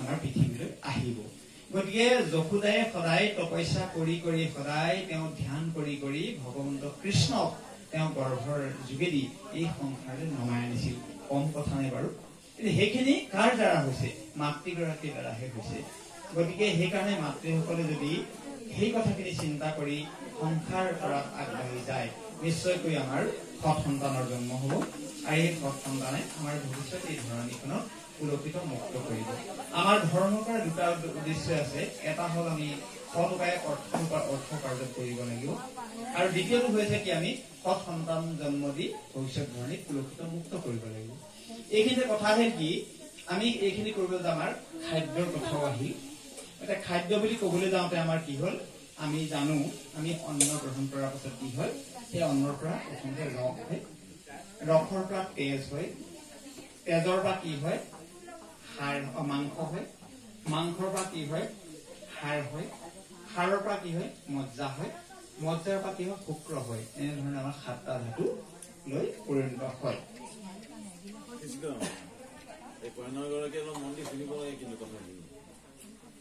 কৃষ্ণ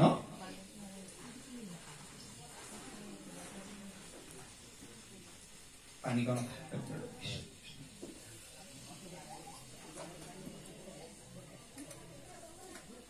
গতিকে যেতিয়া আমাৰ খাদ্যৰ পৰা সমস্তখিনি হয় তেতিয়াহ'লে এই খাদ্যৰ শেষত গৈ যিটো মহাশক্তি শুক্ৰ ব্ৰহ্মলৈ সৃষ্টি হয় গতিকে এই ব্ৰহ্ম যদি আমি ধাৰণ কৰিব পাৰো আৰু ব্ৰহ্ম যদি শুদ্ধ হয় এই শুক্ৰ যদি শুদ্ধ হয় তেতিয়া সতি সন্ততি সদায় ভাল হ'ব আৰু সেইখিনিতে হ'ল সেয়া পিতৃ দায়িত্ব তাৰপাছত মাতৃ দায়িত্বৰ কথা হ'লে মাতৃ হ'ল পাত্ৰ ধাৰণ কৰা তেওঁলোকে যেতিয়া ধাৰণ কৰিব ধাৰণ কৰা অৱস্থাত তাৰ ভিতৰত যেতিয়া ধাৰণ কৰিব পিতৃ গৰ্ভ বা মাতৃ পিতৃ হৃদয় বা মাতৃ গৰ্ভলৈ যেতিয়া পদাৰ্পণ কৰিব মাতৃয়ে যেতিয়া ধাৰণ কৰিব সেই ধাৰণ কৰাৰ সময়ত তেওঁ বহুত সংযমী হ'ব লগা হয় গতিকে সেই সংযমী আমাৰ আইসকলে জানে এতিয়াৰ এটা কথা নে এতিয়াহে আমাৰ সমাজখনত এনেকুৱাবিলাক হৈছে কিন্তু আগৰ আই মাতৃসকলে যিসকল আমাৰ সন্মুখত আছে মাতৃসকল আপোনালোকৰ নদীও আপোনালোকৰ সমস্তখিনি জানে আপোনালোকে জনা কথাখিনি আমি মাত্ৰ অকণমান মনত পেলাইহে দিছো গতিকে আই মাতৃসকলে আগতে যিখিনি আছিলে তেখেতলোকৰ চিন্তাধাৰা এইখিনি সঁচাকৈ বহুত মহৎ আছিলে কিন্তু এতিয়া বৰ্তমান যুগৰ আধুনিক আৰু বিজ্ঞানৰ বিশ্বায়নৰ যুগতহে এতিয়া বিভিন্ন খেলিমেলিবিলাক আহি পৰিছে গতিকে এই সময়তে আমি যিটো সময়ত সৰু অৱস্থাত থাকোঁতে আমি দেখিছিলো যি বস্তু আমাৰ সংসাৰখনত নাছিলেই যিখিনি আমাৰ সমাজখন বিপথে পৰিচালনা কৰিব পাৰে কিন্তু সেই বস্তুখিনি কি হৈছে এতিয়া আমাৰ মাজত একেবাৰে সহজ সাধ্য হৈ পৰিছে এতিয়া আমি সহজতে বিচাৰি পাওঁ সেইকাৰণে আমি এতিয়া খুব সতৰ্ক হ'ব লাগিব আমি এই সতৰ্কতাৰ মাজেদি আমি শ্ৰীমন্ত শংকৰদেৱ সংঘৰ গুৰুজনাৰ একান্ত সেৱক হৈ গুৰুজনাৰ নীতি আদৰ্শখিনি আমি মানি চলিব লাগিব আৰু গুৰুজনাৰ নীতি আদৰ্শৰ খাদ্য আমাৰ কিছুমান নিৰ্ধাৰণ কৰি দিছে এই খাদ্যখিনি আমি সদায় বাছি চলিব লাগিব আমাৰ খাদ্য কি আমি মনুষ্য হিচাপে আমাৰ যিখিনি খাদ্য আমাৰ এই খাদ্যখিনি আমি গ্ৰহণ কৰিব লাগিব গতিকে এই খাদ্যখিনি আমি যেতিয়া গ্ৰহণ কৰিম এই খাদ্যখিনি যে আমি খাম তেতিয়া কি হ'ব আমাৰ সেই শৰীৰটো শুদ্ধ হ'ব আৰু তাৰ শুক্ৰ শুদ্ধ হ'ব বীৰ্য শুদ্ধ হ'ব তাৰ পৰা সতি সন্ততি শুদ্ধ হ'ব আৰু মাতৃগৰ্ভে ধাৰণ কৰা যদি আমাৰ মাতৃগৰ্ভে পাত্ৰ এই পাত্ৰ যদি সুপাত্ৰ যদি সেই শুক্ৰ সংস্থাপিত হয় তেতিয়াহ'লে আমাৰ সুসন্তানৰ জন্ম হ'ব গতিকে এইখিনি কথা এতিয়া সকলোৱে পঢ়া শুনা মানুহ আমি বিশেষ বেছিকৈ নকলেও হ'ব আমি এইখিনি কথা কৈছোঁ আপোনালোকে নিশ্চয়কৈ বুজি পাইছে আমি এই কথাখিনি সদায় মানি চলিব লাগিব মানি চলিলে আমি কি হ'ব আমি সুসন্তানৰ মাতৃ পিতৃ হ'ব পাৰিম গতিকে এইখিনি কথা আমাৰ এইখিনিতে আমাৰ পৰম শ্ৰদ্ধাৰ আমাৰ ইউটিউবাৰ হিচাপে আমাৰ মাজত উপস্থিত আছে যিজনে আমাৰ আজি এই বিবাহভাতি ধৰি ৰাখিবৰ কাৰণে চেষ্টা কৰিছে তেখেত ক্ৰীড়া বৰা বাপজনা তেখেতে এভাগি আমি গীত গাবৰ কাৰণে তেখেতক এই সম্পৰ্কত এভাগি গীত গাবৰ কাৰণে আমি তেখেতৰ চৰণত নিবেদন কৰিছোঁ কৃষ্ণ কৃষ্ণ অকণমানকে মাত্ৰ বাপসকল গুৰুজনক লৈ পেলাই অকণমান মাত্ৰ কলি এটা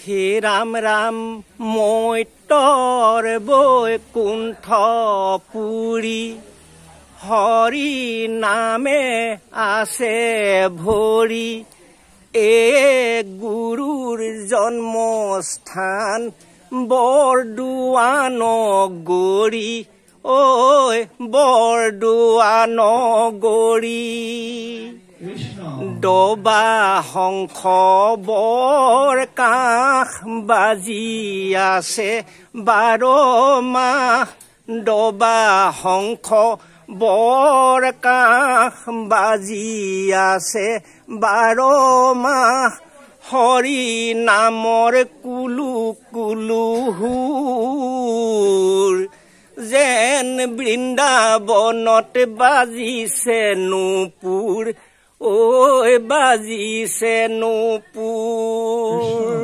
কৃষ্ণ কৃষ্ণ আমাৰ এইখিনিতে শ্ৰদ্ধাৰ বাপজনক আমি সেৱা নিবেদন কৰিছো ধন্যবাদ জ্ঞাপন কৰিছো আমাৰ পৰম শ্ৰদ্ধাৰ আমাৰ মাজত সখী আছে নহয় বাৰু হয় সখী আছে গতিকে সখীয়ে ভাবিব সখী বিবাহ বিয়া বাৰু খোলা নাই নাই কৃষ্ণ সখীয়ে ভাবিব আজি আমাৰ সখীৰ বিয়াত কিন্তু আমাক এনেই বহুৱাই থৈলে নহয় বাৰু সেইকাৰণে অকণমান আপোনাক কিবা এটা দিব লাগিব আৰু আমি সেইখিনি আপোনাৰ এইখিনিতে অকণমান অলপ আছে আৰু এটা কথা কি আমি এটা কথা সদায় লক্ষ্য ৰাখিব লাগিব আমাৰ বাপজনাই কৈছে কিবা এটা হেৰি কৰি আছে কাৰণে আমাক চমুকৈ বুলি কৈছে কাৰণে আমি বহুতখিনি কোনফালে কম কোনফালে নকম হেৰিকে আমি খোলা মনে আজি কথাখিনি পাতিব পৰা নাই। তথাপিতো আমি সখী কথা এটা ক'বলৈ গৈছো। সখী বোলা বস্তুটো বৰ ডাঙৰ বস্তু নহয়নে? জীৱনত দুজনেই সখী আমি গুৰুত্বপূৰ্ণ হিচাপে তাৰ দায়িত্ব পালন কৰি বা সুসখী বুলি ক'ব পাৰো। সেই দুজন হ'ল কৃষ্ণ আৰু আপোনাৰ সখা অৰ্জুন।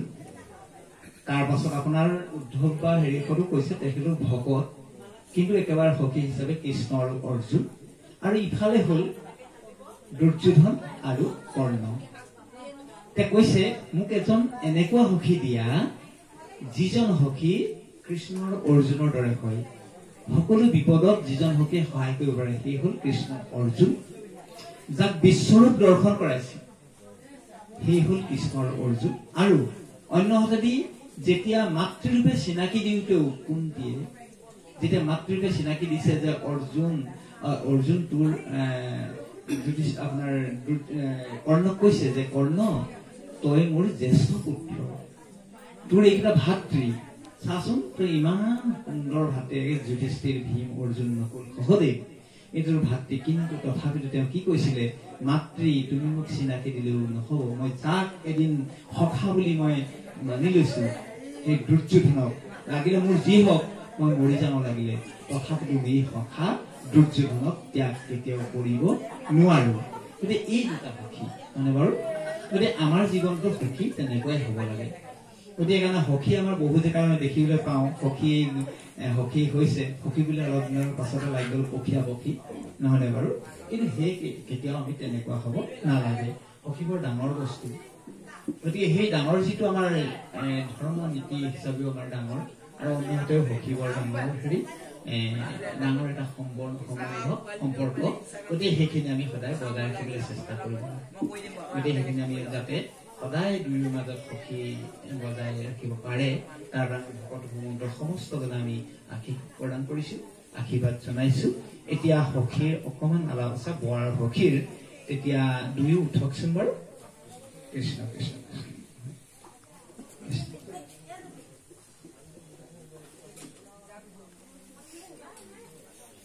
বৰে তেতিয়া কব, বৰ সখীয়ে তেতিয়া কব, হে সখী হয়, আপোনালোকৰ এই শুভ মিলনত মই পৰম সন্তোষ পাইছো।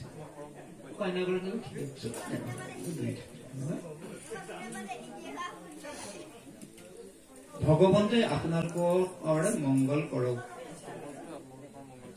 সুখে দুখে আমি চিৰকাল স্নেহপাকত আবদ্ধ থাকিম। আমি চিৰকাল আবদ্ধ থাকিম।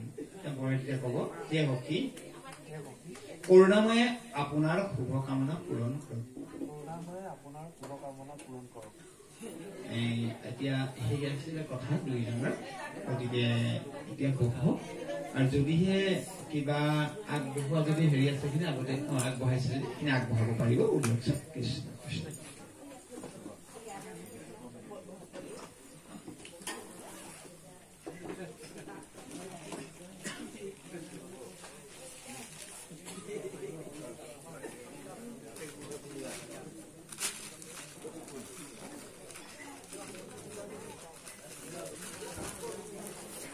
বিবাহ উপলক্ষে আগবঢ়োৱা এই হেৰিখিনি আগবঢ়াব। তেতিয়া ক'ব সেই কওক আৰু সেই সখী আপোনাৰ এই শুভ বিবাহৰ দিনত আমি এই ক্ষুদ্ৰ উপহাৰটি আপোনাৰ বাবে আগবঢ়ালো। কৃষ্ণ ঔ হৰি ঔ ৰাম।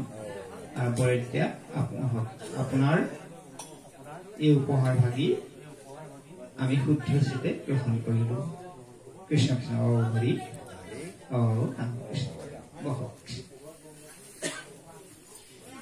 এতিয়া আমি এটা কথা লক্ষ্য ৰাখিব লাগিব, আমি যে সমস্তখিনি আগতেই কৈছিলো যে আমি ইয়াত গোটেইখিনি কাৰুকাৰ্য যে কৰিছো, এই কামখিনি ক'ত কৰিছো বাৰু? এক হ'ল আমাৰ ভকত ভগৱন্ত সকল আছে সকলো, আৰু অন্যহাতে আমাৰ কি আছে গুৰু আসনত আমি বাংমূৰ্তি প্ৰতিষ্ঠা কৰিছো। আমি প্ৰতিটো ইয়াত কৰা কাৰ্যই কাৰ ওচৰত কৰিছো? গুৰুজনৰ ওচৰত কৰিছো। গতিকে আমি গুৰুজনৰ ওচৰত কৰা সমস্তখিনি কাৰ্য আমি কেতিয়াও যাতে পাহৰি নাযাওঁ। এই কাৰ্যখিনি আমাৰ জীৱনত থাকিব আমাৰ জীৱন যুদ্ধৰ এক আহিলা। এইখিনি আহিলাকে আমি গ্ৰহণ কৰিব লাগিব। সদায় শিৰত ভগৱন্তক বহুৱাই, যেনেকৈ ৰথৰ আমি যদি আমাৰ দেহটোক যদি ৰথ বুলি ভাবো, আমাৰ শিৰত ৰথী হিচাপে কৃষ্ণক বহুৱাই আমি আগবাঢ়ি যোৱা কাৰ্যখিনি সদায় আমাৰ মংগলময় হ'ব। আৰু যদিহে কোনোবাই নাই কৃষ্ণক পাহৰি আগবাঢ়ো, তেতিয়া আমাৰ নিশ্চয়কৈ অমংগল হ'ব। আমি এটা কথা জানিবলৈ বিচাৰিছো, আমাৰ বৰ বিষ্ণুশ্বৰ বৰাৰ শৰণ কাৰ্য হ'লনে? কৃষ্ণ আমি কথাবোৰতে গম পাইছো, প্ৰাৰ্থনাও সুন্দৰভাৱে মুখস্থ আছে, এইখিনি ভাল লাগিছে। আৰু এগৰাকী শৰণ হ'ল নাই বাৰু? হ'ল। কৃষ্ণ দুইজনা শৰণ হৈছে। অতি সৌভাগ্যৱান আপোনালোক। এই কাৰ্যখিনি আপোনাৰ আগতে যে সম্পাদন কৰি থৈছে। আমাৰ বহুত শ্ৰীমন্ত শংকৰদেৱ সংঘৰ সংগীসকলে কি কৰে, আইসকলক শৰণ দিবলৈ টান পায়, কিন্তু এইটো মহাভুল। আমাৰ আইসকলক শৰণ দিবলৈ কি কাৰণে টান পায় বোলে, কালে পৰিব ঠিকান নাই। আমি ধাৰণা কৰি ললো আমাৰ ছোৱালীজনী অনাহংগলৈও পৰিব পাৰে। আমি ক্ষুদ্ৰ বিশ্বাসে ভগৱন্তৰ ওচৰত দাবী কৰিব, আমি ভাল কামৰ কাৰণে ভগৱন্তৰ ওচৰত দাবী কৰিব পাৰো, হে প্ৰভু তুমি মোক কৃপা কৰিব লাগিব। আমি দাবী কৰা নাই, আহি পেলাই দাবী কৰিছো, কৃপাৰ সাগৰ দৈৱকীৰ নন্দন পুৰী মনৰ কাম, হে ভগৱান হে প্ৰভু তুমি কৃপাৰ সাগৰ দৈৱকীৰ নন্দন, তুমি মোৰ মনৰ কামনা পূৰ্ণ কৰা। কি মনৰ কামনা তোমাৰ? ভকতৰ খং সদা নগুচক মুখে তোৱাব নহয়। এতিয়া ভকতৰ খং যাতে মোৰ মুখৰ পৰা কেতিয়াও আঁতৰি নাযায়, এই কৰোণাখিনি কৰা, সেইটো আমি ভগৱানক দাবী কৰিছো নাই কাৰণে। আৰু বহু জেগাত মাধৱ পুৰুষে দাবী কৰিছে যে তুমি এইখিনি কৰা, তুমি মোৰ মায়া দূৰ কৰি দিয়া। তোমাৰ মায়া ধৰি কপট গুণক ধৰি মুহে চামাগন উৎসাহিত মায়া স্বামী তোমাৰ চৰণে তোমাৰ চৰণত জয় জয় বুলি ভজনা কৰিছো, তুমি আমাৰ মায়াখিনি শেষ কৰি দিয়া প্ৰভু। যে আমি সদায় দাবী কৰিব লাগিব ভগৱানৰ ওচৰত, যাতে আমাক তুমি সৎ পথে পৰিচালনা, মিছা নোকোৱাবা, মিছা নোচোৱাবা, মিছালে নযাবা, অসৎ পথত আমাক গমন কেতিয়াও নকৰাবা। হে প্ৰভু তোমাৰ ওচৰত এইখিনি আমাৰ দাবী, আমি সদায় তাৰ দাবীদাৰ হ'ব লাগিব। কৃষ্ণ এতিয়া আমাৰ বৰভূতি আলাপখিনি শেষ হৈছে। এতিয়া আমাৰ আহিছে পানী গ্ৰহণ। লাহে লাহে আমি আগবাঢ়ি গৈছো যে পানী গ্ৰহণৰ ক্ষেত্ৰত আমি পানী মানে কি হ'ল, এখন পানী খোৱা পানী, পট আকাৰে পা মধুনীয়া মদ দীঘল কাৰণে পানী খোৱা পানী মানে বাৰু। পানী মানে হাত, সেই হ'ল পট আকাৰে পা মধুনীয়া নচৰি কাৰণে পানী। গতিকে আমি কি কৰিছো, পানী গ্ৰহণ কৰিছো। মানে কি কৰিছো, আমি আইগৰাকী বৃদ্ধ সমষ্টিত ধৰি কিবা এটা কৰি কি কৰিছো, তেওঁক কি হৈছে সোঁহাতৰ বৃদ্ধ সমষ্টিত ধৰি আমি তেওঁ পানী গ্ৰহণ কৰিছো। আমি ধৰিছো আইগৰাকী বৃদ্ধ সমষ্টিৰ ওচৰত সোঁহাতেৰে বুঢ়া আঙুলিটো। এই বুঢ়া আঙুলিটো কোন থাকে জানেনে? নাৰায়ণ থাকে, হয়নে? নাৰায়ণ থাকে। আৰু অন্য হাতেদি আমি কি হ'ল, আমি আমাৰ প্ৰবচন এটা আছে যে দহি আঙুলিয়ে খাই বুঢ়াই আহিছে দিলেহে যায়। গতিকে বৃদ্ধ আঙুলিটো, আৰু এই আঙুলিটোলে আমি সমস্তখিনি কাম কৰ্ম কৰো। আৰু হাত হ'ল আমাৰ শৰীৰৰ প্ৰধান অংগ, হাত নহয়নে বাৰু? হাতখন নহলে আমাৰ একোৱেই নহব। শৰীৰৰ প্ৰধান অংগ হাত, তাতে সোঁহাতখন, আৰু এই সোঁহাতৰ তাতে বুঢ়া আঙুলিটো, য'ত নাৰায়ণৰ প্ৰতিষ্ঠান। আৰু এই হেৰিটোৰ আমি যদি বুঢ়া আঙুলিটো নাথাকিলে কি হ'ব বাৰু?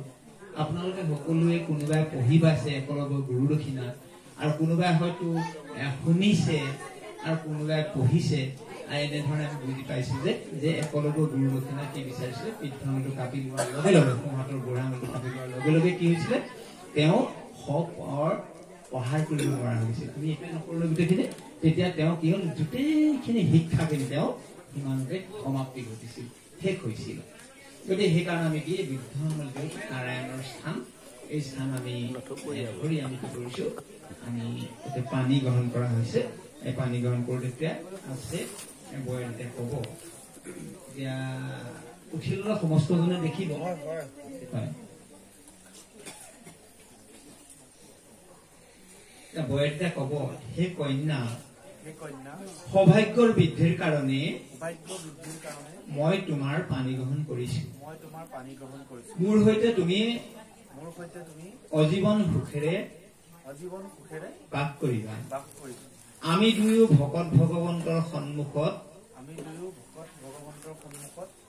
এইটো ভাগৱতৰ সন্মুখত যে মোক কোৱা হৈছে ভকত ভাগৱতৰ সন্মুখত বিবাহ কাৰ্য সম্পাদন কৰিছো দুয়ো এক হৈ এই পবিত্ৰ মিলনেৰে আমি পবিত্ৰ জীৱন যাপন কৰিম এই পবিত্ৰ মিলনত হোৱা সতী সন্ততি ভক্তিপৰায়ণ আৰু আয়ুষ্মান হওক তুমি শিলৰ নিচিনা স্থিৰ হোৱা তোমাৰ সকলো শত্ৰুক পৰাজয় কৰিবলৈ ভগৱন্তই শক্তি দিয়ক অকণমান মই এই কথাকেইটা কৈ গৈছো সৌভাগ্য বৃদ্ধিৰ কাৰণে এই পানী গ্ৰহণ কৰা হৈছে আৰু অজীৱন দুয়ো সুখেৰে বসবাস কৰিবৰ কাৰণে থাকিবৰ কাৰণে এই পানী গ্ৰহণ কৰা হৈছে ভকত ভাগৱতৰ সন্মুখত বিবাহ কাৰ্য সম্পাদন কৰা হৈছে এতিয়া আমি ক'ত কৰিছো ভকত এৰি দিব পাৰিব এৰি দিব এতিয়া আমি কি কৰিছো ভকত ভাগৱতৰ সন্মুখত এই কি কৰিছো এই ভকতসকল আছে আৰু এই ভাগৱত আছে ভকত ভাগৱতৰ সন্মুখত বিবাহ কাৰ্য সম্পাদন কৰিছো দুয়ো এক হৈ পবিত্ৰ মিলনৰ আমি যিটো পবিত্ৰ মিলন হৈছে ইয়াৰ পৰা কি যি সতী সন্ততি হ'ব এই পবিত্ৰ মিলনৰ পৰা তেওঁলোক আয়ুষ্মান হ'ব আৰু ভক্তিপৰায়ণ হ'বলৈ কভাৰটোৰ ওপৰত দিব লাগিব ফটোখন আৰু তুমি শিলৰ দৰে কালিলে জীৱনত পুৰুষিলে মানে ওলাব কালিলে নোলায় মানুহে এতিয়াতো কালিলৈকে মাক দেউতাকৰ হেৰিত নাছিল নে বাৰু শাসনৰ মাজত আছিল কালিলৈকে মাক দেউতাকে কন্যাগৰাকী কিবা যদি বেয়াও কৰিছে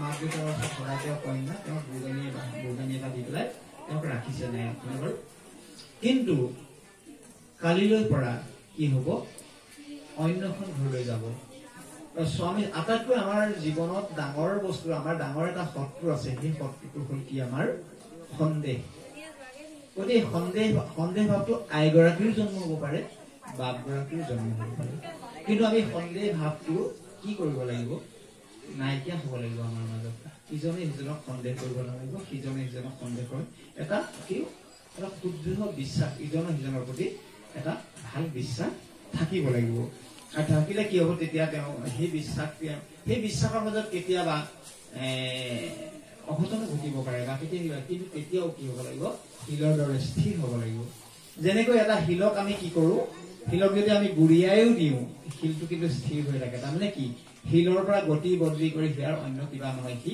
শিলেই যিমানে আপুনি গুৰিয়ক যিমানে লুঠিয়ক যদি তাক ভাঙি গুড়া কৰি দিয়া হয় তেতিয়া শিলৰ কি হ'ব তাৰ কণিকাবিলাকে হ'ল কিন্তু সি সদায় শিল হৈ থাকিব সি কেতিয়াও শিলৰ পৰা অন্যলৈ পৰিৱৰ্তন নহয় তেনেকে আমি জীৱনত সদায় স্থিৰ হৈ থাকিব লাগিব স্থিৰ হৈ থাকিবৰ কাৰণে আইগৰাকীক বাপজনাই পৰামৰ্শ আগবঢ়াইছে আৰু আইগৰাকীও সেইমতেই থাকিব লাগিব তেতিয়াহে এখন ঘৰ সুখৰ হ'ব তোমাৰ সকলো শত্ৰুক পৰাজয় কৰিবলৈ ভগৱন্তৰ শক্তি দিয়ক জীৱনত বহুতো শত্ৰু আহিব পাৰে নহয়নে বাৰু সেই শত্ৰুখিনিক পৰাজয় কৰিবলৈ ভগৱন্তে শক্তি দিবৰ কাৰণে আজি বা বিষ্ণু স্বভাৱৰে তেওঁ মংগল ঘোষণ কৰিছে তেওঁ আশীষ প্ৰদান কৰিছে কৃষ্ণ এতিয়া আমাৰ কথা হ'ল কি এই আমাৰ যিটো সপ্তপদী গমন বুলি আছে এই সপ্তপদী গমনৰ পিছতে আমাৰ বিবাহৰ মানে যৌৱনিকাই পৰিব অকমান সময় পিছতেই গতিকে আমাৰ সপ্তপদী গমনৰ হেৰিবিলাক আমি এতিয়া আগবাঢ়িবলৈ বিচাৰিছো কিন্তু কথা হ'ল কি এইখিনি আমি অকণমান উঠি লৈছো এতিয়া সপ্তপদী গমন মানে 7টা খোজ আগবঢ়াব লাগিব সেই কেনি আগবঢ়াব লাগিব উত্তৰ দিশত কি থাকে ধ্ৰুৱলোক থাকে বুলি নকয় নে আমাৰ উত্তৰ আকাশত ধ্ৰুৱলোক থাকে এই ধ্ৰুৱক বোলে স্থান সেইফালে দিছিলে যদি সেইকাৰণে উত্তৰ দিশত ধ্ৰুৱলোক থাকে বুলি কৈছে আমাৰ সেইকাৰণে মংগল কাৰ্যবিলাক আৰু সত্যলোক ধ্ৰুৱলোক গতিকে আমাৰ মংগল কাৰ্যবিলাক আমি উত্তৰ দিশে কৰা হয় সেই আমি 7 খোজ আমি উত্তৰ দিশে আগবঢ়াব লাগিব কিন্তু এটা কথা আমাৰ এইখিনিতে জেগাবোৰ বৰ ঠেক নহয় নে বাৰু আমি সেই 7 খোজ কি কৰিব লাগিব খুব কম জেগাৰ ভিতৰতে 7টা খোজ আগবঢ়াব লাগিব গতিকে আইগৰাকী অকণ বাপজন অকণ এইফালে হওক আইগৰাকী অকণমান এইফালে হওক আৰু আইগৰাকীয়ে আমি কৈ যোৱাৰ ধৰণে বাপজনাই কৈ যাব আমি কৈ যাম লগে লগে বাপজনাই কৈ যাব আৰু আইগৰাকী লাহে লাহে মুখটোত আগবঢ়াব বুলি কোৱাৰ লগে লগে অকণমান আগবঢ়াব বাওঁটোত অকণমান আগবঢ়াব এনেকে 7 ফুট সিমানতে কৰিব লাগিব আমি ঘৰত যোৱা নিচিনাই কৰিলে নহ'ব আৰু দেই উত্তৰ ফালে কৰিব বাপজনৰ হেৰি সমানে বাপজনে এইফালে হেৰি সেইখিনিতে থাকক মই দেখিব এগৰাকী এনেকে থাকিব কৃষ্ণ তেতিয়া আমাৰ আগবঢ়াব এতিয়া সোঁখোজৰ পৰা আৰম্ভ কৰি পৰে কইনা গোটৰলৈ সাজখোজ বহাব অতি খোজতে বৰাৰ কইনা তলৰ কথাখিনি মই কৈ যাম আপোনালোকে বয় কৈ যাব আৰু বৰখিনি বয় কওক তাৰপিছত আৰু বিষ্ণুস্বৰূপ লক্ষ্মীস্বৰূপ আইগৰাকী ক'ব এতিয়া আমাৰ প্ৰথমতে বৰে ক'ব প্ৰথমতে আমাৰ কি কৰা হৈছে পৰমেশ্বৰে অন্ন লাভৰ কাৰণে পৰমেশ্বৰে অন্ন লাভৰ কাৰণে তোমাক প্ৰথম খোজ আগবঢ়াওক হয় এতিয়া কন্যাই ক'ব আজিৰ পৰা ধন ধান অন্ন ব্যঞ্জন আদি মোৰ অধীন হ'ব সেই অৰ্থে মই প্ৰথম খোজ আগবঢ়াইছো সোঁখোজ লাহে আগবঢ়াব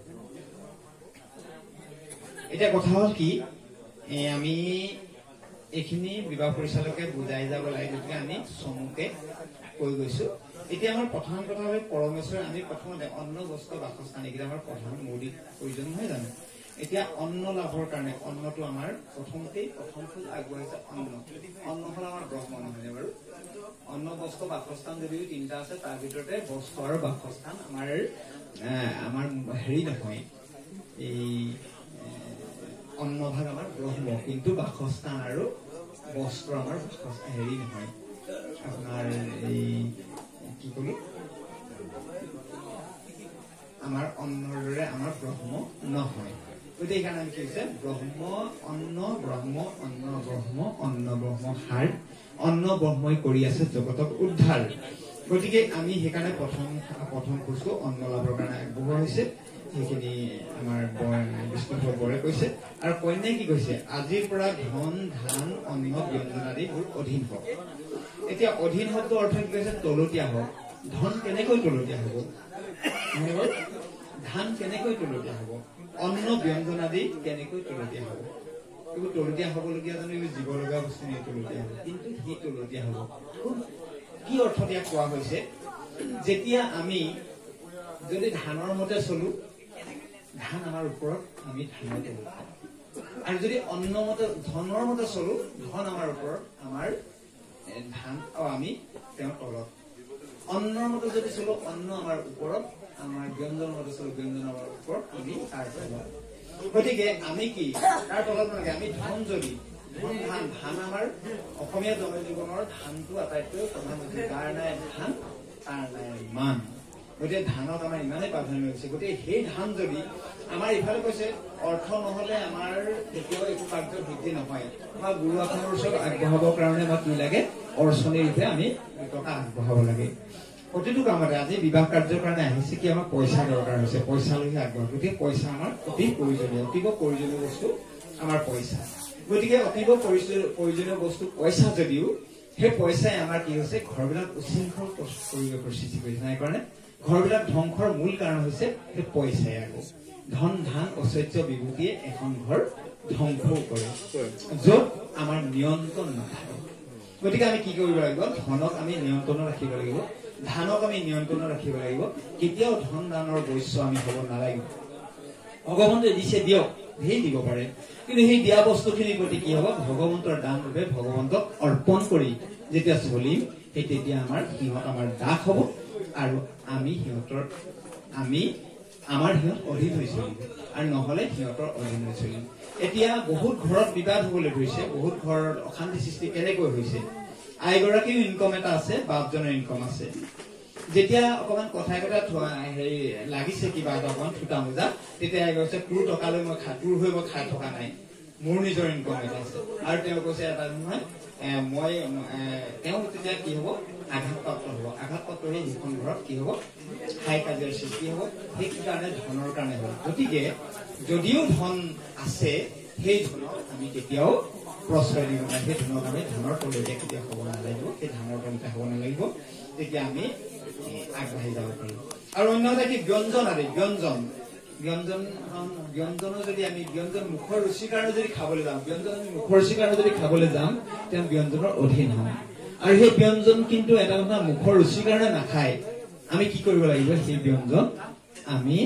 কি কাৰণে খাব লাগিব আমি জীয়াই থাকিবৰ কাৰণে খাব লাগে কাৰণে আমি খাব লাগিব তেতিয়া আমি মানে মুখৰ তৃপ্তিৰ কাৰণে যি পাওঁ তাকে যদি খাই থাকো তেতিয়া আমি ব্যঞ্জনৰ অধীন হৈ যাম আৰু সেই ব্যঞ্জনৰ অধীন হোৱাৰ লগে আমাৰ নিশ্চয়কৈ ধ্বংস হ'ব গতিকে সেইকাৰণে আমি লক্ষ্য ৰাখিব আমাৰ বৰ কইনাক আমি অনুৰোধ জনাইছো সেৱা জনাইছো তেখেতসকলে যাতে তেখেতসকলৰ ধন দান যাতে অধীন হয় আজি দুৰ্গা সদস্যৰ যি বাক্য কৰিছে এই বাক্যৰ প্ৰতি সদায় মনত ৰাখি আগবাঢ়ি যাব আমি সেই বুলি প্ৰথম পদ আগবাঢ়িছো সত্যৰ লোকলৈ চাই ধ্ৰুৱ লোকলৈ চাই নহয় বাৰু এতিয়া আমি দ্বিতীয় আহিলে বৰে ক'ব বল লাভৰ কাৰণে পৰমেশ্বৰে যেন তোমাক দ্বিতীয় খোজ আগবঢ়াওক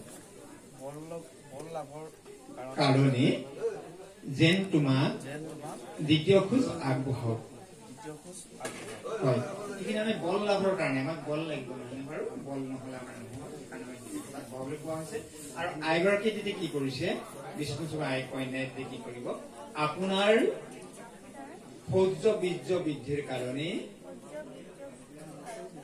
মই দ্বিতীয় খোজ আগবঢ়াইছো বাওঁ খোজ লাহেকৈ আগবঢ়াব তেতিয়া কি কৰিছে স্বামীজনৰ সৌৰ্য বীৰ্য বৃদ্ধিৰ কাৰণে সৌৰ্য বীৰ্য আমি কি এজন মানুহ সৌৰ্য বীৰ্য সম্পন্ন ব্যক্তি গতিকে আমাৰ মান জখেৰে ভৰা এজন ব্যক্তি হবৰ কাৰণে আইগৰাকী সদায় প্ৰাৰ্থনা কৰিব লাগিব তাৰ কাৰণে কি কৰিছে আজি দ্বিতীয় খোজ আগবঢ়াইছে যাতে স্বামীৰ মংগলৰ কাৰণে তেওঁ সদায় তেওঁৰ লগত থাকিব দ্বিতীয় খোজ তেওঁ এইবুলি আগবঢ়াইছে গতিকে সেইকাৰণে সদায় সৌৰ্য বৃদ্ধিৰ কাৰণে আমাৰ আইগৰাকীয়ে সেই স্বামী সেই কৰ্মখিনি কৰিব লাগিব তেতিয়াহে বাপজনাৰ সৌৰ্য বীৰ্যখিনি বৃদ্ধি পাব এতিয়া বৰে তেতিয়া আকৌ ক'ব দ্বিতীয় খোজ আগবঢ়ালে নহয় তৃতীয় খোজ সম্পদ বৃদ্ধিৰ কাৰণে ঈশ্বৰে যেন তোমাক তৃতীয় খোজ আগবঢ়াওক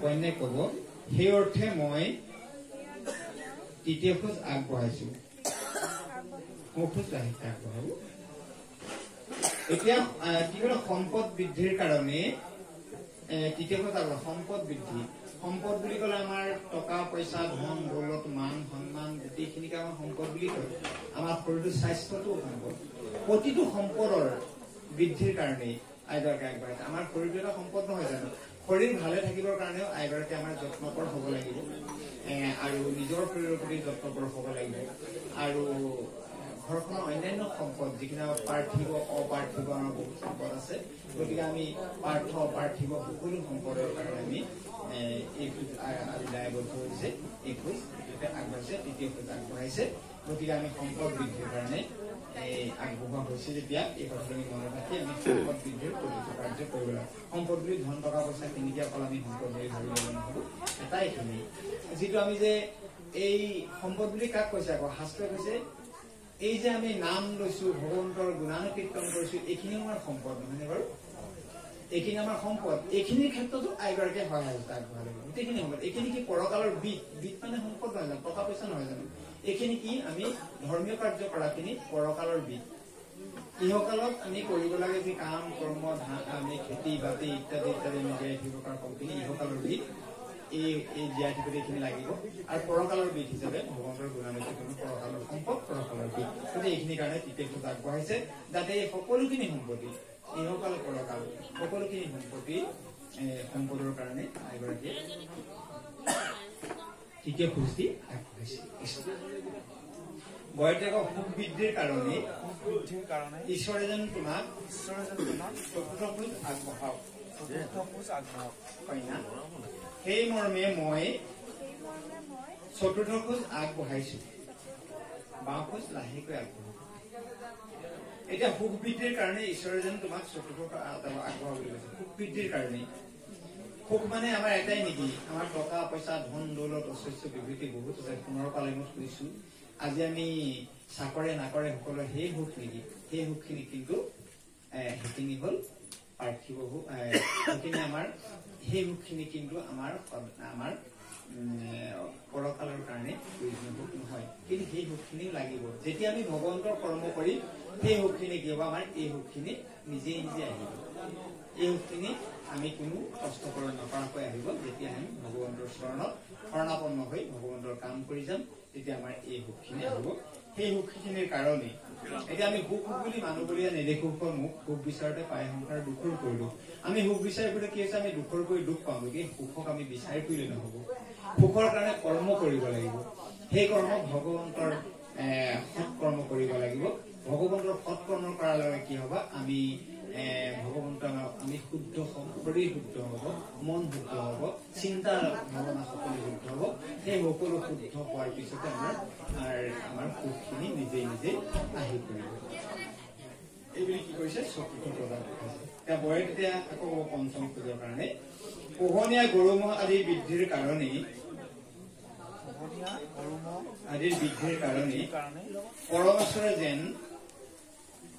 পৰমেশ্বৰে যেন তোমাক পঞ্চম খোজ আগবঢ়াওক।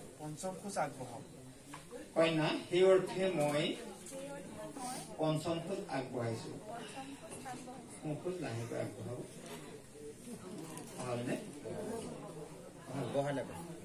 এতিয়া কি কলে, পোহনীয়া গৰু ম'হ আদি বৃদ্ধিৰ কাৰণে। এতিয়া আমাৰ ইয়াত অন্যান্য জীৱ জন্তু বিলাকৰ কথা নাই কোৱা, শুনি আছে বাৰু শুনি থাকক। কিন্তু আমাৰ প্ৰকৃতাৰ্থত ধৰ্ময়ে আমাক কি কৈছে, গৰু ম'হ আদি পালনৰ ক্ষেত্ৰত গুৰুত্ব দিছে। যিহেতু আমি কি কৰো, গৰুৰ পৰা আমি কি নাপাওঁ বাৰু, কি নাপাওঁ বুলিহে কৈছে। আৰু সেই গৰুক কি কৰিছে, এটা শুদ্ধ স্থানত বহুৱাইছে। কোন স্থানত বহুৱাইছে, গৰুক কৃষ্ণৰ লগত ৰাখিছে। আৰু গৰুক কৃষ্ণই কি ইমানেই ডাঙৰ জ্ঞান কৰিছে, গৰুজনী কি বুলি কৈ আছে, সুৰভি গাই। আৰু সেই সুৰভি গাই কি কৰিছে, যি বিচাৰে তাকেই দিয়ে, নহয়নে বাৰু? এই কৃষ্ণৰ লগত থকা যিজনী গাইৰ কাৰণে বিশ্বামিত্ৰৰ ৰজা কৰি কি হবলৈ বিচাৰিছিল, এইখিনি সুৰভি গাইৰ কাৰণে। গতিকে সেই গাইৰ ওপৰত ইমানেই প্ৰাধান্য আছে, গৰুৰ ওপৰত ইমানেই প্ৰাধান্য আছে। গৰু কৃষ্ণ সংস্কৃতিৰ বাহক। কৃষ্ণ সংস্কৃতিৰ কথা যদি আমি কবলৈ যাওঁ, গৰুক বাদ দি আমি কৃষ্ণ সংস্কৃতিৰ কথা কেতিয়াও ক'ব নোৱাৰিম। আমি গৰু সেইকাৰণে পালন কৰো, আৰু মহ পালন কৰো। মহৰ পৰা আমি গাখীৰ পাওঁ, গাখীৰৰ পৰা আমি অনেকখিনি হেৰি পাওঁ। গতিকে আমি অমৃত সেই গৰু মহৰ পৰাহে পাওঁ। গতিকে সেইকাৰণে গৰু আৰু মহক আমাৰ প্ৰাধান্য দিছে। অন্য জীৱ জন্তু বিলাক আমি যিমান পুহিছো, আমি কি কৰিছো, আমি নিজৰ উদৰৰ কাৰণেই পোহা হৈছে। নাখালেও বিক্ৰী কৰি খাইছো। নাই বাৰু, হাঁহটো পুহিছো, খোৱা নাই হাঁহটো, বিক্ৰী কৰিছো, তাৰ মাংসৰে পৰিয়ালটো পোহপাল দিছো। এটা জীৱৰ তেজেৰে এটা পৰিয়াল পোহপাল দি এখন সুখৰ সংসাৰ হব বুলি আমি ভবাটো আমাৰ কেতিয়াও সমীচিত নহয়। গতিকে সেইকাৰণে আৰু সমস্ত সেৱা ধৰিছো, আপোনালোকে পালন কৰি আছে, পালন কৰি থাকক, কাৰণৰ কবলগীয়া একো নাই। কিন্তু আমাৰ সংবিধানে বা এই আমাৰ বিবাহ বিধিৰ বাবে সেই ভাবি আগবঢ়োৱা নাই। সেই অৰ্থে মই প্ৰথম খোজ এইখিনি কাৰণে কৈছো, পোহনীয়া গৰু ম'হ বৃদ্ধিৰ কাৰণে পৰমেশ্বৰে পঞ্চম খোজ আগবঢ়াবলৈ বুলি বৰকলত তেওঁ আইগৰাকী সেইখিনি পঞ্চম খোজ সেই উদ্দেশ্যে আগবঢ়ালে। এতিয়া বৰে কব, ঋতুবিলাক সুখেৰে কটাবলৈ ঈশ্বৰে যেন তোমাক ষষ্ঠ খোজ আগবঢ়াওক। পৰোপকাৰ ঈশ্বৰ সেৱা দি সজ কৰ্মত, সেৱা দি সজ কামত তুমি সদায় মোৰ সংগিনী হবা। মই য'তেই থাকো তুমিও তাতেই থাকিবা। এতিয়া ঋতুবিলাক সুখেৰে কটাবলৈ, এতিয়া ঋতু আজিকালি ল'ৰা ছোৱালী স্কুলৰ কিতাপ বিলাকত নাই। মই চাইছো এই ঋতু আমাৰ যিটো গ্ৰীষ্ম, বৰ্ষা, শৰৎ, হেমন্ত, শীত আৰু বসন্ত, এই 6টা ঋতু। আমাৰ শাস্ত্ৰত আছে 6 ঋতু একাকাৰ হয় কেতিয়াবা, মানে বাৰু হয় বুলি আমাৰ লিখিছে, শাস্ত্ৰ বিলাকত লিখিছে। গতিকে 6 ঋতু আমি সুখেৰে থাকো, তাৰমানে 6টা ঋতু সুখেৰে থকা মানে কি আৰু গোটেই জীৱনটোৱে সুখেৰে থকা, নহয় বাৰু? গতিকে 6 ঋতু সুখেৰে থাকিবৰ কাৰণে গ্ৰীষ্ম, বৰ্ষা, শৰৎ, হেমন্ত, শীত আৰু বসন্ত, এই 6 ঋতুৰ মাজত বিভিন্ন সমস্যা আহি যায়। 6টা ঋতু বেলেগ বেলেগ নহয়। গ্ৰীষ্মকালত অতিপাত গৰম আহিলে, বৰ্ষাত অতিপাত বৰষুণ আহিলে, শৰৎ কালত কি হল সুন্দৰ এটা পৰিৱেশ আহিলে, হেমন্তত সুন্দৰ পৰিৱেশ, শৰৎ হেমন্ত, শীতত আকৌ খুব ঠাণ্ডা আহিলে, এটা বসন্ত কি হ'ল এটা সুন্দৰ এটাইকেইটা কোনোবাটো সুন্দৰ কোনোবা দুখ আৰু কোনোবাটো সুখ এটাইকেইটা তাৰ সন্নিৱিষ্ট হৈ থকা নাই আমাৰ জীৱনত এই যিটো শৰীৰটো সমাহাৰ শৰীৰটোৰ যি থাকে এই শৰীৰটোৰ আৰু এই যিটো আমাৰ বৰ্ষাত শৰীৰটো থাকে তেনেধৰণে আমাৰ কি হয় এটাইকেইটা ঋতুতে আমি সমানে সুখ নাপাওঁ কোনোবাটো দুখ আছে কোনোবাটো সুখ আছে কিন্তু এই শৰীৰটো কি কৈছে সুখেৰে কটাবলৈ এই দুখটো তাৰমানে সুখী হবলৈ সুখটো দুখী হবলৈ ভগৱন্তই যাতে কি কৰিছে তোমাক কষ্টটো আগবঢ়াব মানে আমি দুখটো যাতে আমাৰ জীৱনটোতো দুখ সুখ এটাইকেইটা ভৰি থকা নাই জানো গতিকে দুখ আৰু সুখ এটাইখিনিতে আমাক যাতে ভগৱন্তই সুখেৰে থাকিবলৈ দুখতো আমি সুখী হৈ থাকিব ভগৱন্তই তোমাক কষ্টটো আগবঢ়াব বুলি কৈছে আৰু আইগৰাকী কি কৰিছে সেই অৰ্থে মই কষ্টটো আগবঢ়াইছো বুলি কষ্টটো আগবঢ়াইছো ভালনে কষ্টটো আগবঢ়ালে হয় এই এটাইখিনি সুখেৰে থাকিবৰ কাৰণে কষ্টটো আগবঢ়ালে এতিয়া বৰে মানে নাই বহোৱা কষ্ট আগবঢ়াব এই অৰ্থে মই কষ্টটো আগবঢ়াইছো কৃষ্ণ এতিয়া বাওঁ খোজটো আগবঢ়ালে বৰে এতিয়া কব সেয়া স্মৃতি তুমি মোৰ সৈতে শব্দ পলাগতা হোৱা পলাগতা হোৱা শব্দ পৰাগতা হোৱা তুমি মোৰ অনুৰক্তা হোৱা ঈশ্বৰে তোমাক মোৰ লগলৈ আনক কন্যা ঈশ্বৰক সাক্ষী কৰি কৈছো ঐশ্বৰিক বিধানেৰে আপুনি আজিৰ পৰা মোৰ স্বামী সেই অৰ্থে সপ্তম খোজ আগবঢ়াইছো মোৰ খোজ লাহেকে আগবঢ়াল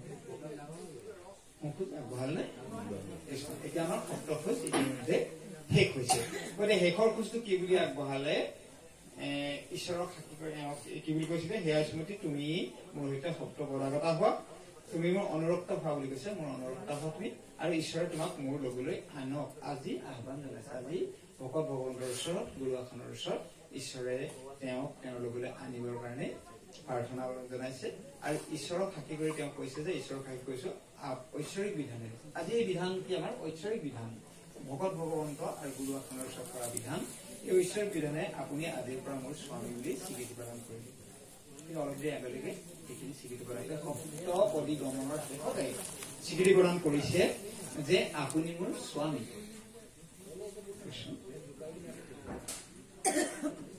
সেই অৰ্থে সপ্তম খোজ আগবঢ়াইছো সেইবুলি সপ্তম খোজ আগবঢ়ালে আগবঢ়াৰ লগে লগে আমাৰ বিবাহ বাগী সম্পন্ন হৈছে আৰু বৰ আৰু কন্যাই দুইজনাই ভাগৱতৰ ওচৰত সেৱাতি কৰে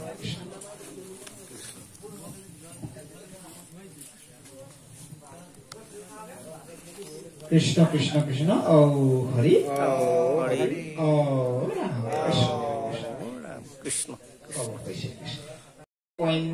কন্যাৰ শৰীৰ স্পৰ্শ কৰি এতিয়া দুয়ো উঠকচোন আকৌ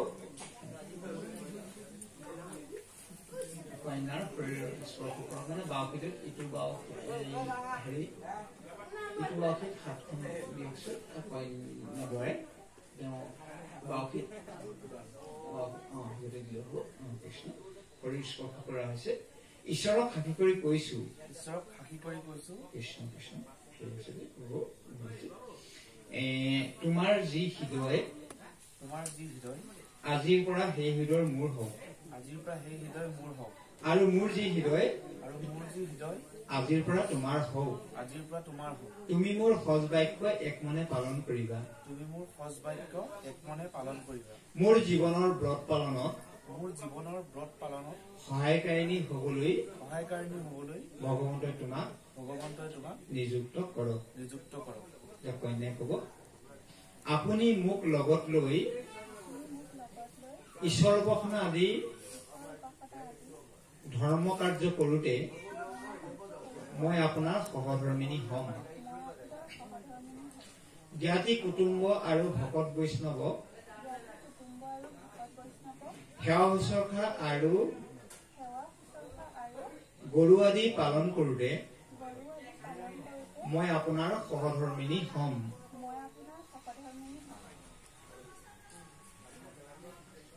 ধন ধান আদি অৰ্জন কৰা আৰু ব্যয় কৰোঁতে মই আপোনাৰ সহধৰ্মিনী হ'ম।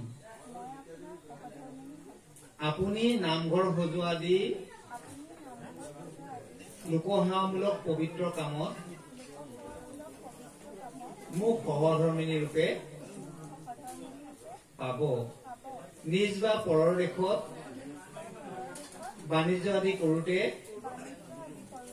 মোক সদায় সহধৰ্মিনী ৰূপে পাব। ভগৱানক প্ৰাৰ্থনা কৰোঁ যাতে উপৰোক্ত প্ৰতিজ্ঞা পালনত আমাক সততে সহায় কৰে। বল তুমি অনুসাৰে সদায় মোৰ মনৰ অনুগামী হৈ থাকিবা। মোৰ উচিত শাক বচন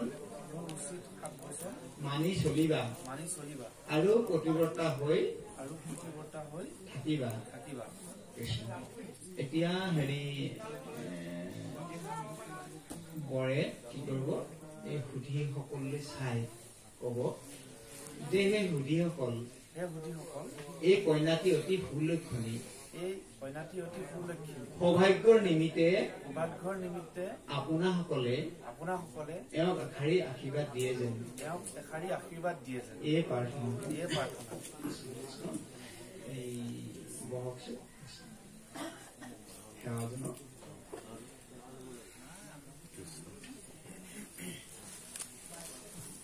কৃষ্ণ কৃষ্ণ হৰি হৰি ৰাম। এতিয়া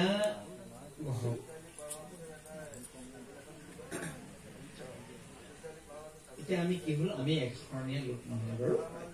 একশৰণীয়া লোক হিচাপে আমাৰ এক দেও এক সেও এক অবিনে নাইকৈ, এই আমাৰ হল মহান বাণী। এই বাণীসমূহ নিৰ্গত কৰি আমি আগবাঢ়ি যাওঁ। গতিকে আমি একৰ বাদে অন্য চিন্তা নকৰো। এক দেৱকে এজনী দেৱতা আমাৰ, এজনকে সেৱা কৰো, এজনৰ বাদে আমাৰ দ্বিতীয় নাই। গতিকে সেই কৰি আমি শ্ৰীমন্ত শংকৰদেৱৰ সকলো আগবাঢ়ি যাওঁ। গতিকে আমাৰ দুইজনে যেতিয়া সংঘৰ একান্ত সেৱক, গতিকে আৰু ইয়াতকৈ আমি বেছি ক'ব লগা নাই। গতিকে আমি দুইজনে সেই কথাখিনি লক্ষ্য ৰাখি আমি আগবাঢ়ি যাব লাগিব। তাৰপিছত আমাৰ এইখিনিতে এভাগে ঘোষা আছে, একেখনি শাস্ত্ৰ মাত্ৰ নিষ্ঠ, এখনেই শাস্ত্ৰ নিষ্ঠ। দৈৱকী নন্দনে কৈলা যাক, যিখন দৈৱকী নন্দনে কৈছিল, দৈৱকী নন্দন মানে কৃষ্ণই কৈছিল, দেৱো একমাত্ৰ দৈৱকী দেৱীৰ সুত। দেৱতাও এজন মাত্ৰ দৈৱকী দেৱীৰ পুত, মানে দৈৱকী দেৱীৰ পুত্ৰ এজনে কৃষ্ণ। দৈৱকী পুত্ৰ পদ সেৱা কৰ্ম এক এহি মানে মাত্ৰ, মনটো একমাত্ৰ কাণ নাম অধভূত।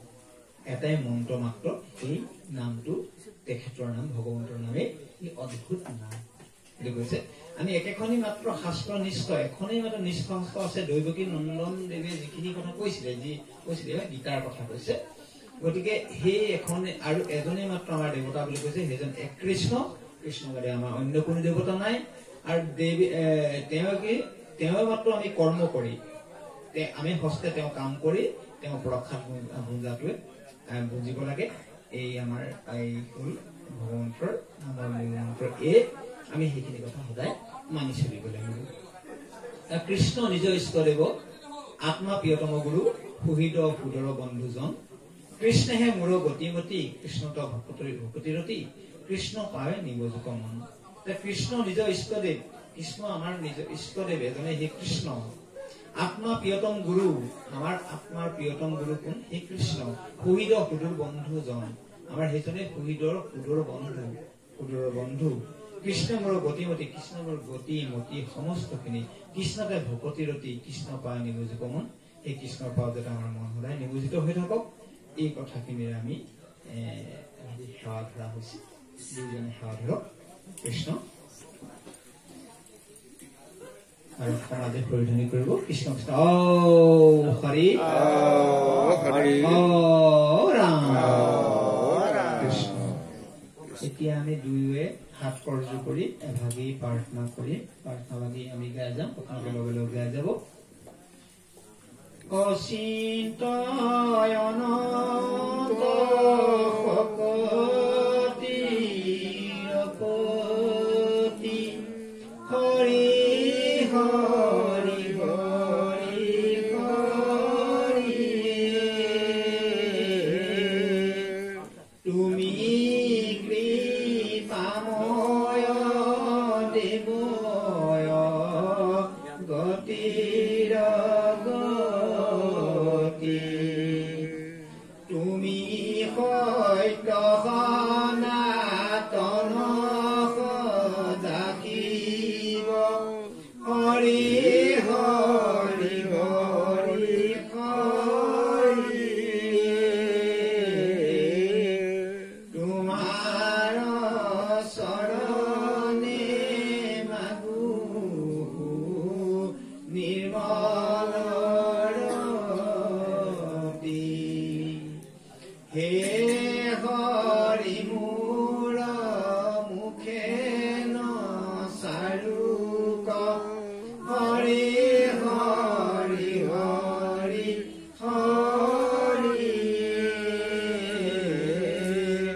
পৰম নিৰ্মল তজুগু ননাম যখ কৰা কৃষ্ণ কৃপা মনত মিলুক হৰি হৰি হৰি হৰি তদুপদ সেৱা পৰম অমিয়াৰ তদুপদ সেৱা পৰম অমিয়াৰ কৃষ্ণ কৃষ্ণ কৃষ্ণ হৰি কৃষ্ণ হৰি হৰি ৰাম কৃষ্ণ নমো নমো নাৰায়ণ প্ৰসন্ন হৈ কৰি কৰিব এক নিৰ্জন আপোনাৰ মহিমা আপুনি বেগত কৰি জীৱ কৃষ্ণ কৃষ্ণ হৰি